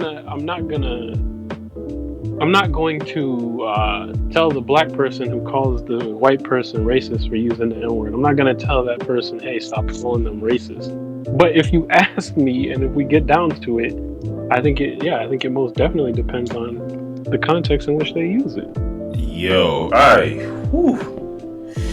guess another good thing is I don't think it's that crazy. It's crazy because based off what you're saying, why can't white people and Asian people use that word? I told you, we already had this conversation. Like, what are we doing here? The word is embroiled in too much history. The word. Yes, like, that you can't just say. You're right. I don't need you to rehash it. I need you to explain to me how it has so much history. Wait. Go ahead. Mm-hmm. Go ahead. No, I'm saying, are you saying that the only reason they shouldn't say it is because it makes you racist? I already explained. Well, I said what you said last week. My point and y'all kind of looked at me crazy. It's ignorant. It's insensitive. Hold on. Black people don't even have a consensus. If you throw an insensitivity there, don't have a consensus. Hold on. I'll get to it. Black people don't even have a consensus on what we should say the word and how much to. And why don't black people have a consensus on it? Hold on, because of the history is another point. So race is the key thing in all this. To be insensitive, to say something that's insensitive could be saying something. Could be saying something, making a joke after somebody tells you that they went to a funeral. That could be insensitive. Like, insensitive does not mean... Exactly, and somebody could call me whatever someone could say that about me. Oh, yeah. I mean, you didn't necessarily snitch on me and say it, but yeah, it's fine. but I'm just saying, insensitive covers, yes, it can be racially insensitive, but to say that somebody has... But you can't just say something insensitive. Why is it insensitive? To call someone racist, to me, means that person has a hatred for the race and is seeking to actively undermine or... so a person can... I got you. I got what you're trying to say. Or whatever. So a person can do racist, a person can do something racist, and they can be clean. Got you. No. But and saying the N-word isn't racist. That's all y'all stand. So we can get that. I just disagree. I say saying it. Saying it. It may not. For the sake of saying it is not. The word itself is not racist. Gotcha. All right. Questlando does not agree with that at all. Even though my reasoning for why y'all shouldn't say it doesn't necessarily have to do with that. If you say it, you're gonna get called racist. That's the other part about it. Y'all giving us some trash advice. Oh my god. I didn't give any advice. I still say every white person or every person who's not black should not. If I'm white and I hear y'all say it's not racist, I'm having a ball. Like you can say you can say you're not giving it advice, but you're giving that an N-word pass. Y'all giving an N-word pass. I'm absolutely. No, I literally said that it's absolutely say it. Stop it. I'm on record saying don't say the word. So I don't know what you're talking about. Don't say the word, but it's not racist. Got you. All right. I did not say that. No, the only reason you don't say you said it's not racist, and you said don't say it. You said these things. Yes. Okay. I said, first of all, you keep saying that. I said it may not be. I didn't say that it's always not racist to use the N-word. Okay. I did not say that. Okay. You're trying to see this in cap or Kate. My bad. I'm saying it's always racist because you can't just discard history, which we established there is. But it's fine. That's fine. I mean, and also, I think we're. This is a semantics game about the definition of racist. No, there is no semantics. Racist if you hate somebody based on their race.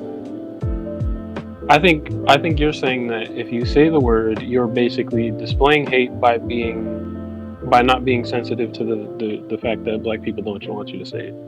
That's correct. That's not what I'm. That's the guy. That's when you take a level of understanding.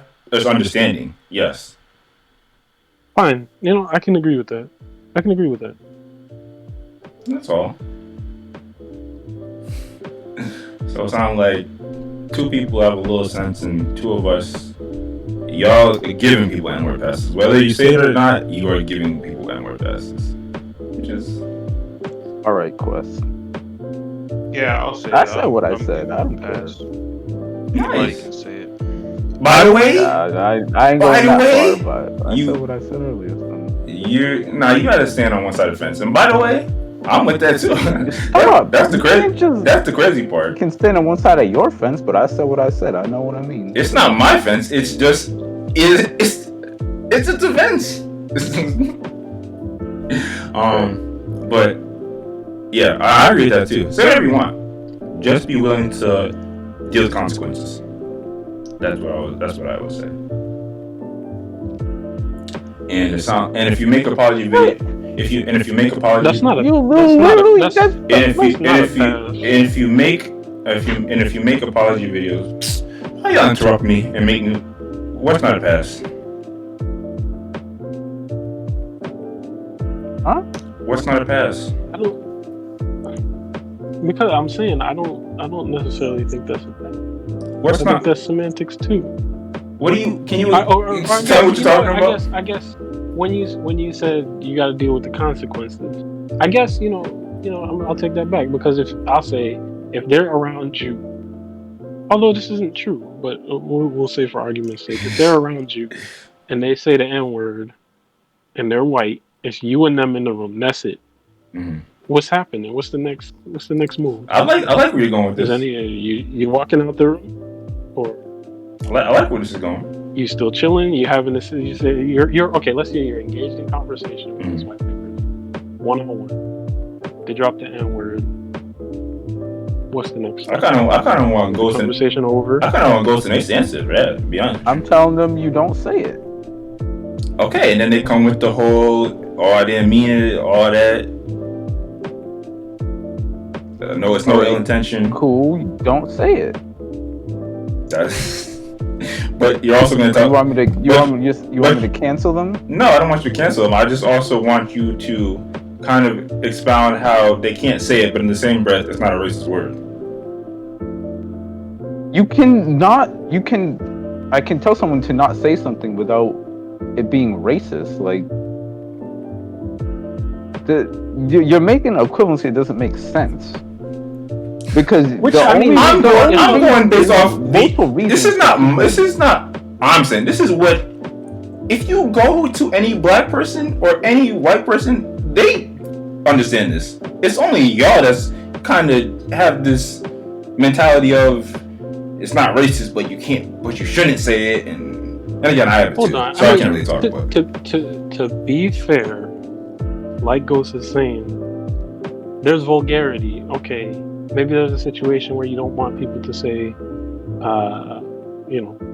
swears. You don't want people to swear. It's not polite in that situation. It's not right in that situation. You don't want them to swear. Is it because it's racist? No. I'm not. No. I never said that racism is the only reason why you shouldn't say something. There are reasons why you shouldn't say something. I'm talking about a racial. Exactly. I'm talking about a racial slur. That's it. Just got pulled up the dictionary definition. Kind of addresses the question. Zoom in on that, or just read that a little. Half of you guys don't even know what racism is or mean. How about you use a dictionary? A belief that race is a fundamental determinant of human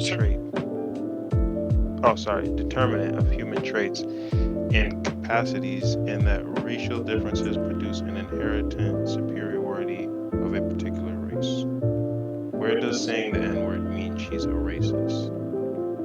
So that sounds good, and he's right about the definition of racist, but we kind of addressed that about how the N-word has a whole history that's associated with it. You cannot just disregard that.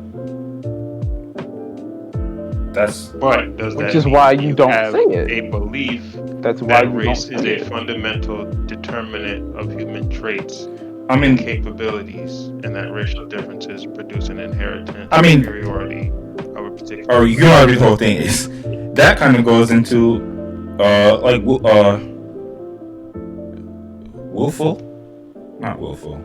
ignorant racism, something like that.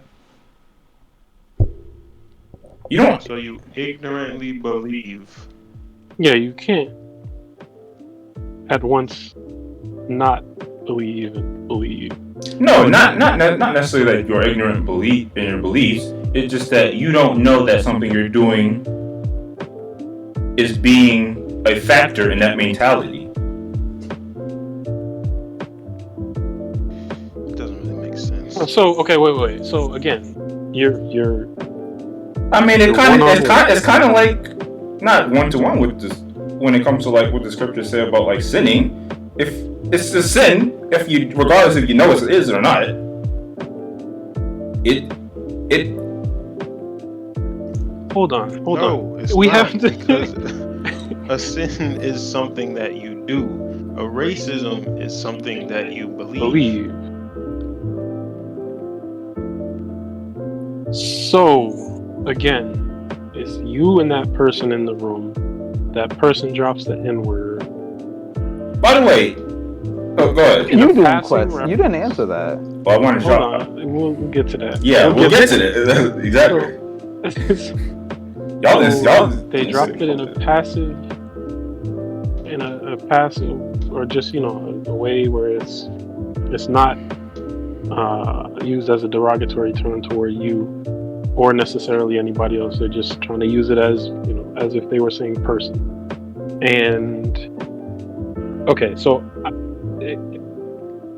maybe I'm just doing this to get it clear, but how does that lead to them having a belief that race is a fundamental determinant and that there's a superiority and that, let's say, that they're superior? Or does it?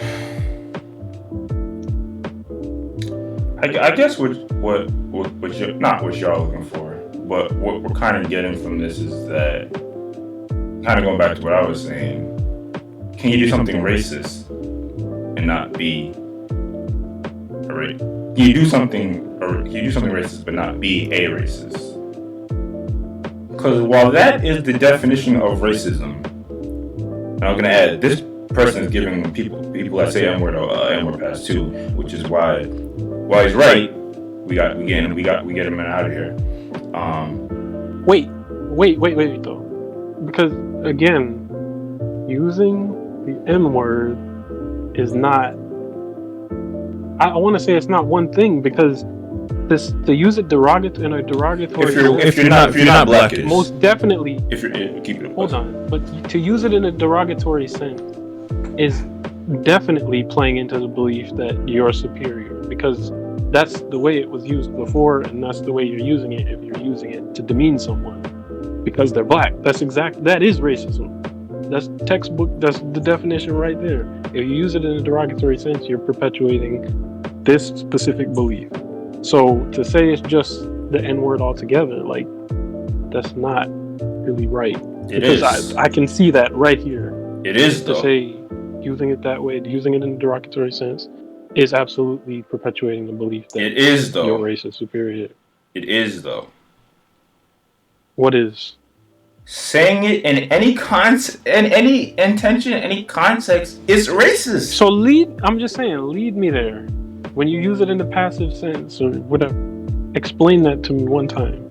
Maybe you did, but when who uses in the passive sense? Oh, a person that's not black. The non-black, yeah. Just run through it real quick, and we can be done with that part of the conversation.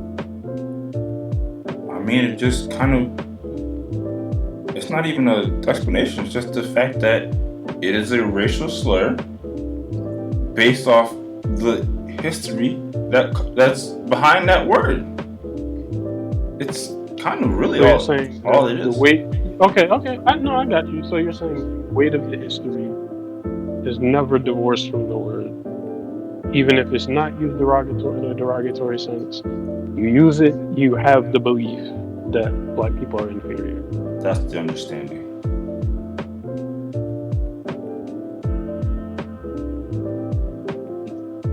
Okay, I mean that's a way to look at it. By the way, that's our culture, our society's general consensus on it. That's what it boils down to. I mean, I feel like. I feel like personally there's a lot more to be said and more reasons to bolster the reason why they shouldn't say it. But because what we say, that it's ignorant, is foolish. You're gonna create consequences. You're gonna create problems for yourself that you don't necessarily need. But again, a lot of those problems and consequences kind of speak to the racist aspect of it. But that's fine. Yeah, but okay. Not to do this. No, it's fine. But if we divorce the consequences from it, like if we say that tomorrow every black person said it's fine to say it, is it still racist? No. If there's no consequences, then there's no issue. It's kind of like So wait. Egg in a dinosaur thing. Wait. Wait, though. Egg and the dinosaur. What the fuck? Let's not. y'all know where my brain is going. Wait. If you're egg saying and a that chicken. the- Sorry. I've heard. you're I've had an saying- egg and a dinosaur. Sorry. No, you haven't. Yes, I have. Anyway, who said that? Oh, that was I think that was like psych. It was like, I've heard it both ways. Like, what do you call it? Wait, yeah, but if you're saying that you can never divorce the history from the word, but then you're saying if black people are okay with it, then you can throw it out wholesale. That is directly in opposition of your point. Yeah, that doesn't make much sense. That's fine. My point is there's an understanding in our society and within black culture, and that it stems from the history. I'm not saying it's currently every black person's main issue when they hear a white person or a non-black person say it. I would wager to say like most black people aren't necessarily have the history in their mind, or have the sentiment that somebody saying it without ill intention reminds them of the aspect of somebody looking at them as inferior because of their race. I'm just saying that's the history. Wait, with ill intention? Without. You said yes or no? Without ill intention. Oh, without. Okay. Yeah.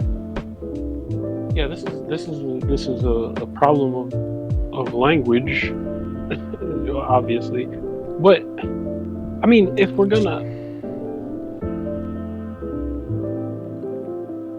it's almost like if we allow the history to carry it so far, why do we cut the history off? Like, if we allow the history to be an influence, but then once black people don't care, the history is out the window, then why? And we also acknowledge that black people, kind of subverted the history in taking the word back and using it in black communities. Taking it to begin with. Right. Taking the word, using it in black communities, then we're also saying that the history can be a little bit like we're also not changing the history, but ignoring the history in a way, or acknowledging and intentionally changing the history, or changing the meaning based on whatever. So if that's the case, then I guess I don't understand why.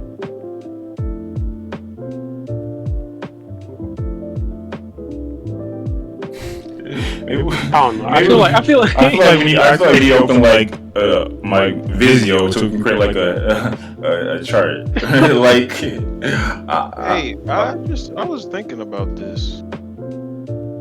Is it possible that white people are like the main group that shouldn't be saying it, and most of the races it's not as bad? You come to this 15 minutes after you start talking about this when it's come from an Asian woman saying it. Yeah, I mean it crossed my mind, but then I started thinking like any other race pretty much.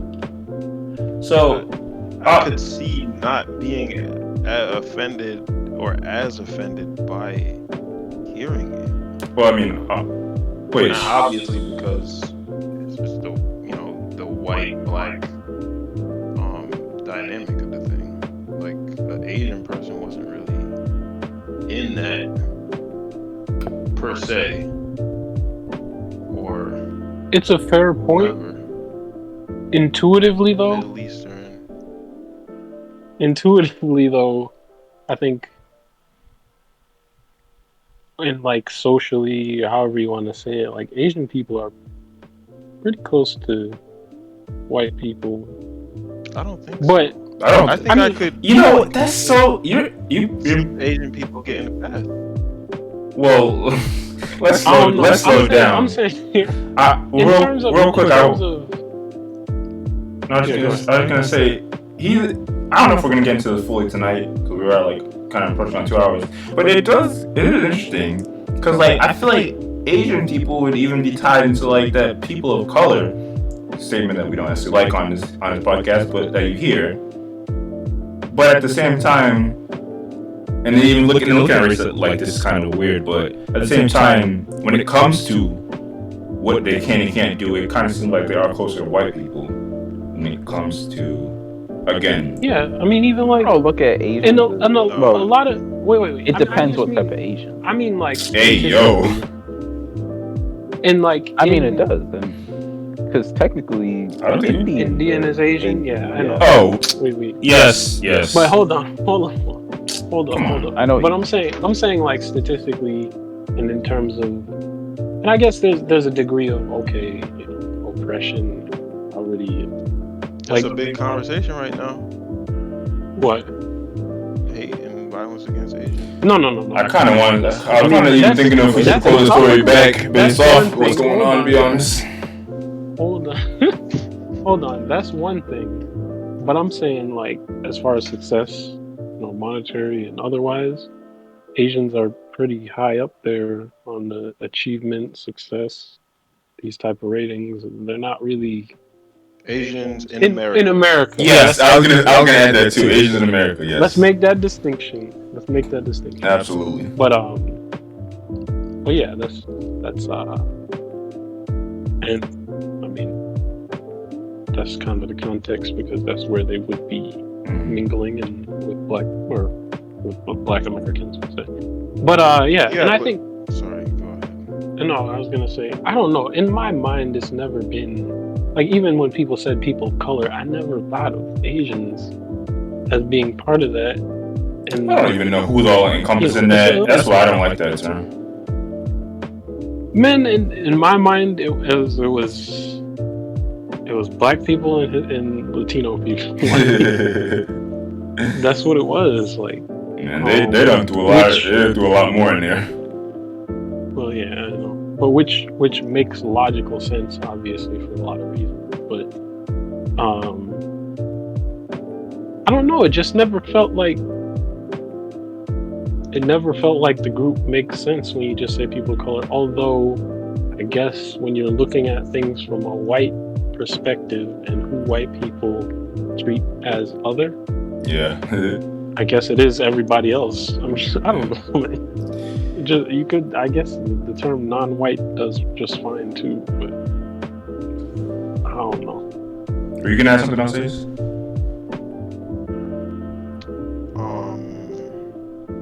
I lost my train of thought. What's BIPOC? I forgot. Fam, you know, if finna get me. Okay. You can pull it up if you want. I don't know what. I believe it's black and indigenous. And people of color, or black and indigenous people of color. Yeah, you're not getting me. I was gonna say I'd never heard that term in my life. I don't know. I don't know if we're gonna fully get into it tonight, but you definitely, bring up a good topic of conversation. Because I don't know if y'all know, even I've been kind of skating around like, yeah, if you're not black, you shouldn't say it, or black people that aren't black. But the reality is, all the rules that exist in society, and even the feeling that I have about the N-word, which it sounds like me and Wes agree about it, so I don't even know why. I feel like it was me and you having the most back and forth about this, so I apologize. I don't put that on Latino or Hispanic people. No, not at all. But there is that. But I think there is a growing sentiment about that. But even I feel like that plays to how much black people rock with that person that's Hispanic. Because I saw somebody posted, I forget who, someone posted a good point about like how Fat Joe says the N-word, and nobody says anything about that. But I don't know if y'all remember that Hispanic homegirl. I don't remember her name, but she was literally singing a Fuji record, and she just kind of mouthed the N-word, and they were ready to cancel her wholeheartedly. That don't make no sense. We don't even have to talk about that. Yeah. It No, just no. doesn't make any sense. I mean, the Latino thing, though, people, I've heard it said that New York in particular, Oh yeah, New York. New York City, like, never cared. But when people go to New York, they're surprised, like, from different parts of the country. But I guess maybe because we were raised in proximity to New York. I don't think that's just a New York thing. I don't know. I think I mean, not the only reason, but I forget if they touch on it in that movie that we watched, 90s. I forget what it was called. But even outside of that, 90s? yeah, maybe, I forget. Yeah, that might have been the name. Like, even if you like listen to like Vince Staples' interview, like he always talks about like how the Mexicans, that's what he said, they're, and the Hispanic people in general, they use that word too, and they're all family. So okay, yeah. I wasn't really familiar with California. I just bring that up to say. I think it's specifically like a Southern California culture thing. I just bring that up to say, it gets very dicey about who can say it, and ultimately where we are now, it kind of does become a level of like, do black people rock with you? Yeah, but I mean, And no, that's fair. I think I made this joke before about like, obviously again, if you're white and Asian, don't say it. But if you ever want to test where you fit in society, in black culture, just let it fly one time. See how much cancel pressure you get. You know, just test it out. Obviously, this I was gonna say sister, this Asian woman, she I think she understands she can't say it now. But you know, I'm trying to think of an Asian person that can say it. I don't know. I mean, I'm kind of surprised that she can't get away with it. Oh yeah, oh man, we didn't even touch on the black kids and black spouse aspect of it. Man, that's nasty. Oh yeah, I mean, Yeah. I mean, it sounds like man. tokenism. It's fine with her saying it. True. I feel like it sounds like tokenism, but I don't know. By the way, we're talking It's about. great that she. What? It's great that she does stuff.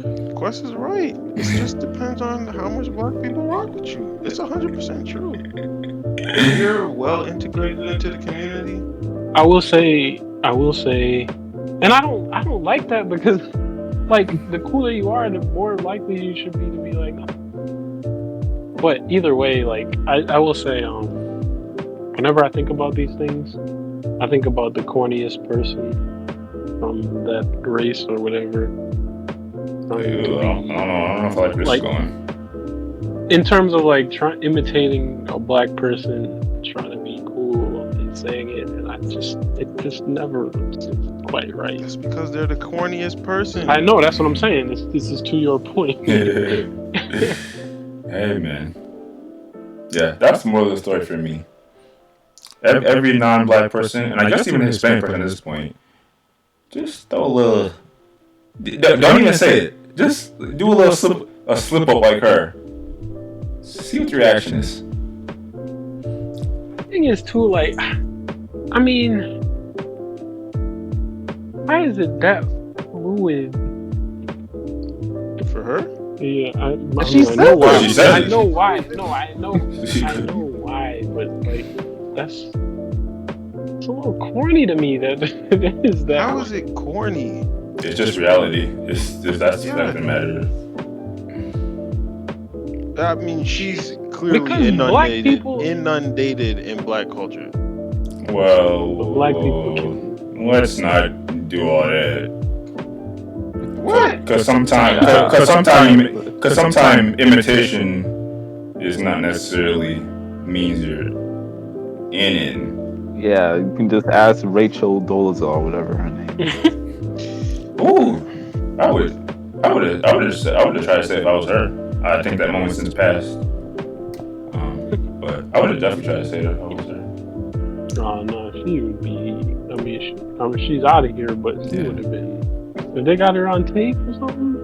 I would have said it louder and probably my chest. That was her. I always get sad when I hear that when I hear her name, because I remember I saw this clip. I don't know if she had a documentary or something. Maybe her son just went on social media and said it about how like he's not ashamed of his mom, but like how his life kind of sucks a little more because of all that. And her son is a brother, so it kind of sucks. But anyway, it's not about her. I feel bad for her because she wanted so badly to be. I don't feel bad for her. But black, that's, and I mean, to your point, like the fact that she did all that and may not have even used the N-word, that's like kind of a waste. Yeah, exactly. Like, man, you fought tooth and nail to be known as black, and you didn't say it. What if she sits up at night like, damn, I should have said when I had a chance. Yeah, she's gone. I don't have anyone to salute here, but you know. To that Rugrats hoodie, that looks pretty. Oh, well said, Ghost. Yeah. Wait, can we? I'm just slightly curious. Yeah. Who's Oh, she's on. I mean, it's in the description. Yeah, reality show. I think it's Black Ink Crew. It's one of those shows. It's reality TV. This is unlike y'all not knowing who's some of the people like Mick Mallory and Benjamin Compass. You don't have to know her. But anyway. Yeah, that's it for topics, because we can get to music. Real quick, I almost forgot though. My bad. It's not a topic, but when we're talking about the Grammys, just a little update. Nas won Best Rap Album. If y'all remember, we were talking about that, and like, I think he was up against like Jay Electronica and Freddie Gibbs, Royce. In the middle, I kind of had Black Habits, D-Smoke. Yeah, D-Smoke. You gotta give D-Smoke his credit. I don't know who I said would win. We have it on tape, which is nice, but it's good to Nas. It's his first Grammy ever. That's the crazy part. One in 96. Yeah, I'm not mad at it. What did you say, Ghost? Who won in 96? So that's when he dropped Illmatic. Illmatic was 94. Oh, my bad. Well, who the hell won in 94?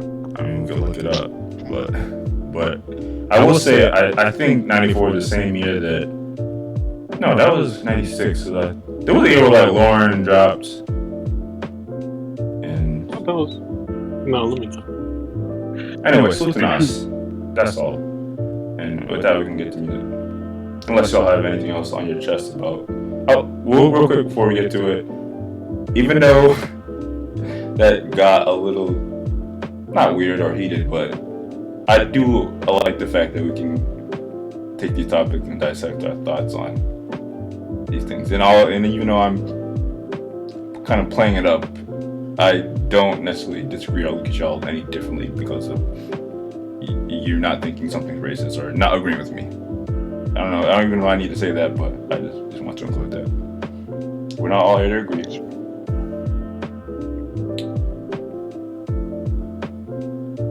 And speaking of stuff we disagree on, man, come on, guys. Y'all love to flood. Y'all love to wait till the last minute to throw in the last record y'all heard of. Here we go again. I forget what we thought. I already forget what we talked about last time. But the moral of the story is, we're gonna continue to beef on music. If y'all continue to do this, we're absolutely continue to beef on music. I get what Contracts trash and saying that I'm posting too much, and then we'll stop. So then, if you like every song, there's no reason not to post. I mean, I did call the Silk Sonic collab track pulled up already, but I've been listening to that Giveon tape a lot, and he had a bar on that album where he's like, he sings it way better than I do, but he still don't make you feel beautiful. Yeah, I know. but I do, and I always got you. Man. Some things I don't like the fact that I can relate to. But anyway, let's get this thing going. Ghostface versus. Well, salute to all the current black jazz musicians. I guess it's more or less that story then. And hopefully there'll be many more to come. Yeah, so that's it for music. Yep. All right. I don't have anything else. Although I do have some quick double backs. So obviously we Euro right past the Candace and Cardi B thing, but I guess one more question I could ask. And obviously, obviously I'm never gonna be the one to slander Cardi B, but do y'all think it is a bit suspect regarding somebody standing on the belief that parents should control what their children, the content their children consume, but you're also creating content that you wouldn't want your children to consume?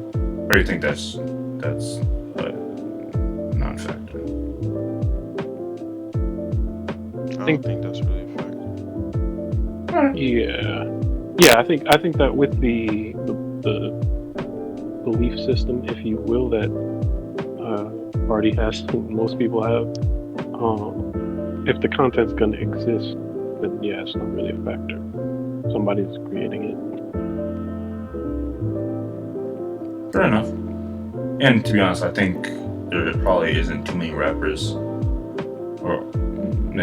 too many rappers alive that would want their children to consume all the content that they put out. At the end of the day, rap is still rap. Yeah, I think that was the only thing I wanted to go back real quick on. Like we were talking off air, tonight there was a versus battle. Ghostface versus Raekwon, and Amelia was watching a bit on the side, and yeah, great stuff. I was a bit concerned because the whole Triller Bod versus thing, but from what I saw, it looked relatively same as always. Yeah, hopefully it'll remain that way, and just to get anyone that's listening to this hyped for future battles, the next battle they said they're having is going to be, let me look at it one more time just to make sure I get it right. I think it was Earth, Wind, and Fire. Earth, Wind, and Fire versus the Eigsti brothers, and they're also going to be Redman versus Method Man. So it's not like they're dead. Wait a minute, I'm looking at. They have like a little schedule of the upcoming battles. They have a rematch schedule. They don't say who it is. They just said they're gonna be a rematch.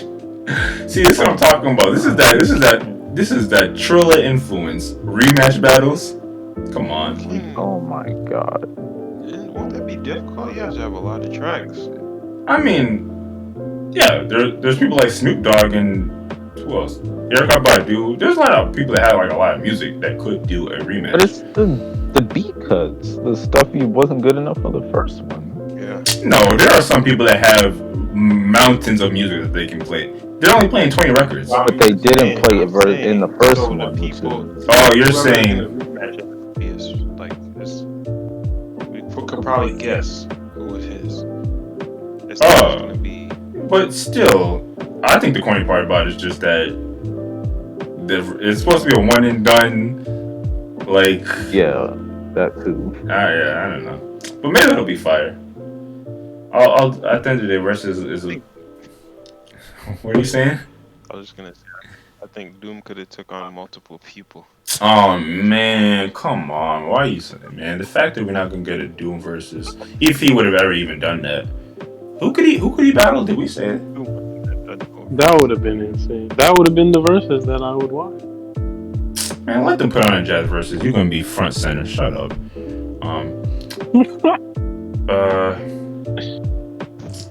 Yeah, I don't know who he could versus though.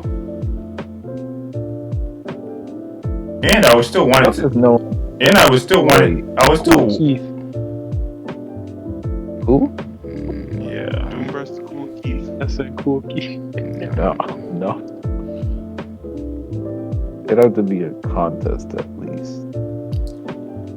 I'm thinking maybe Black Thought, but not even. Because Black Thought's gonna bring up Roots songs, and no matter how great Doom is, he's not gonna win that one. Anyway, rest in power to Doom. Why you have to say that? Then again, he probably wouldn't. Didn't we say Kanye might work? Versus Doom? Because he has extensive discography. Come on. It's just kind of bizarre. Yeah. I get it, but A$AP Rock. A$AP Rock is a good one. In terms of, he's not even close. And he's not even close. Aesthetic, they got the similar aesthetic, but no, that's I think not close. I think A$AP Rock is like a tier right below Doom. He's several tiers. I think that's a good versus. Yeah, I think that's a fair versus. While the only reason why I don't think it's a good versus is because I know I said fair. I don't think A$AP Rock can. He's not like status wise as big as Doom.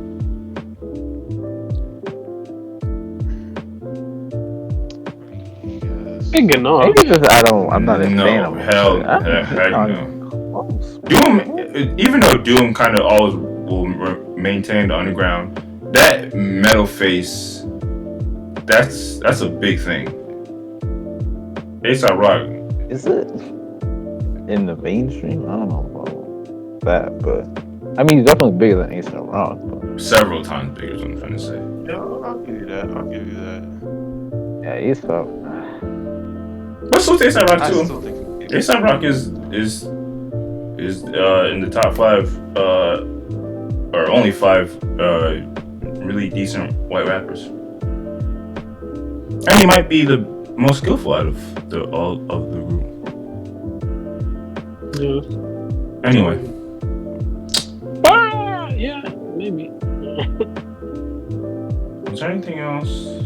Yeah, there was something else. It's not gonna be. I don't think it's gonna be a topic, but I guess real quick.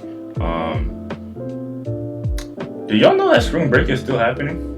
I don't know if it happened last year, but How the hell is that possible? the fact that it's happening this year seems extra crazy. And apparently there's a lot of shenanigans going on in Miami.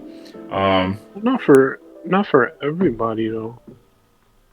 I've heard that some schools. If you go on social media right now and look up spring break in Miami, you are going to see chaos. No, that's fair. That's fair. I was just saying. I think some schools handle it differently. Fair enough. So I guess if you're in college and you're hearing this, please stay safe.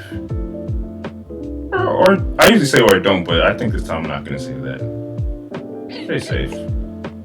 There's just no reason for it. I know young people want to go out and live their life. The vaccine coming out. I know you're young and you want to live your life, but don't do it. And the only reason I really bring that up is because I always think about the fact that I did my own spring break research and analysis. It was great. It was a good year. But the conclusion to my conclusion to my research was that spring break is nasty, really, really nasty.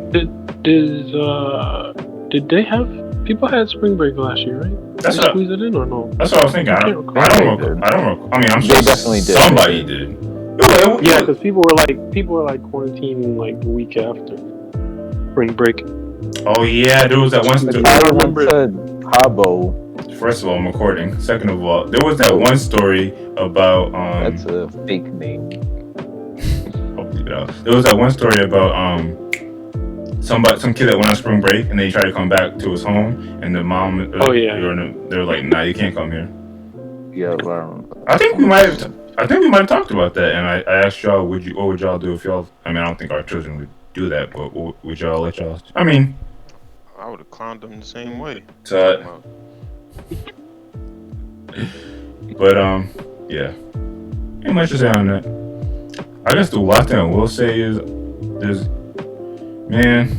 one of the nasty parts about spring break that I found out, a lot of people that participate in the shenanigans don't even really be in college. So there'd be like people our age and on our life going and hanging out with these college kids and doing all that shenanigans.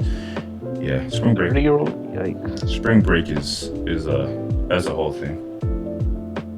But I'm also not a loud person that will tell you how you should live your life. I just want everyone to be safe and be content. With that being said, I don't think I have anything else. So, as always, anything we're looking forward to coming up? Y'all gotta have something to look forward to in life, or what's the point of living? Little skating. Yeah. I've actually started working out again. My man. Come on, give me my credit. Come on, give me my credit. 2016 probably. You heard I was getting back into it, getting gains. He's like, hold up. Yeah, there were many people who told me I need to do something besides work, so finally listening. It was hard, right? That first time you pick up that 45 plate. Like, dang, it's like, hold up. I'm not happy that I've lost so much of the progress I made back over the years, but whatever. It's all part of the process. It's almost like fun that when that first time you go extra hard and you like sore for the whole day. I mean, it's not fun, but it's part of the process. You know what I'm looking for? You know what I'm looking forward to? This is not super random, but I don't know. It definitely even surprised me that I want to do this. Now it's getting, and it's not warming up, but I want to have a nice beach day. Especially now that it's relatively like accessible. That spot that our homeboy Z live near. Yeah, I'm doing that in the near future. Absolutely. Still crazy. He live right by the water like that. Yeah, like By the ocean, not the water, though. The ocean. Yeah, ocean. Yeah, that's definitely what that's definitely one thing I'm looking for. And obviously, I'll continuing to try to work on the podcast and get better at editing and put the content out. Make that track. You know what I noticed? I don't know if we're good to shout out other podcasts. Absolutely. Real quick before you even say it, one more time.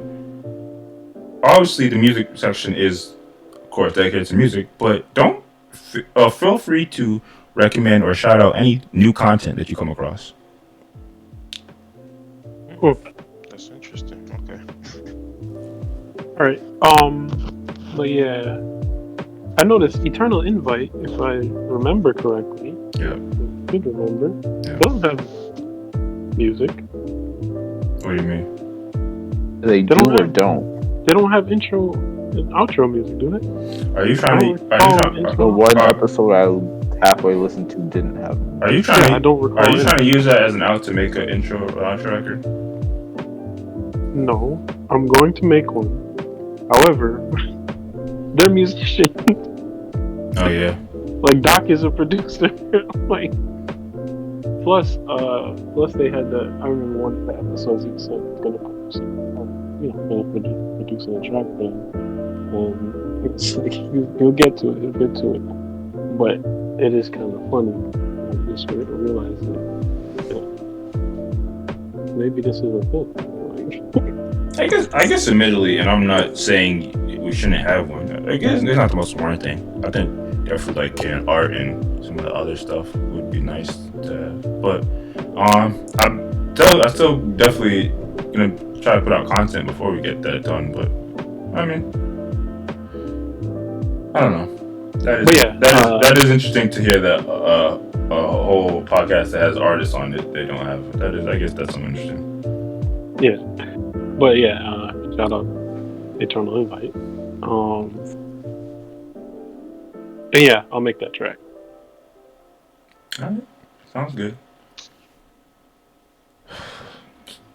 Trying to think, is there anything else? Dang, 2 hours 30. I don't even know what we talked about this time. I know we spent a lot of time on N-word for some reason. Oh yeah, the social justice warriors. Dang. I wonder if we're really gonna get Sean King out of here this time. What part did you want us to? Before you start getting into something, because I feel like you're gonna start slandering me. Yeah, that's it. Man, I like how I said last time. We should mix it up. Ghost, take it away. Clear us out or take us off. Take us away. Be warned and be filled. Beautiful.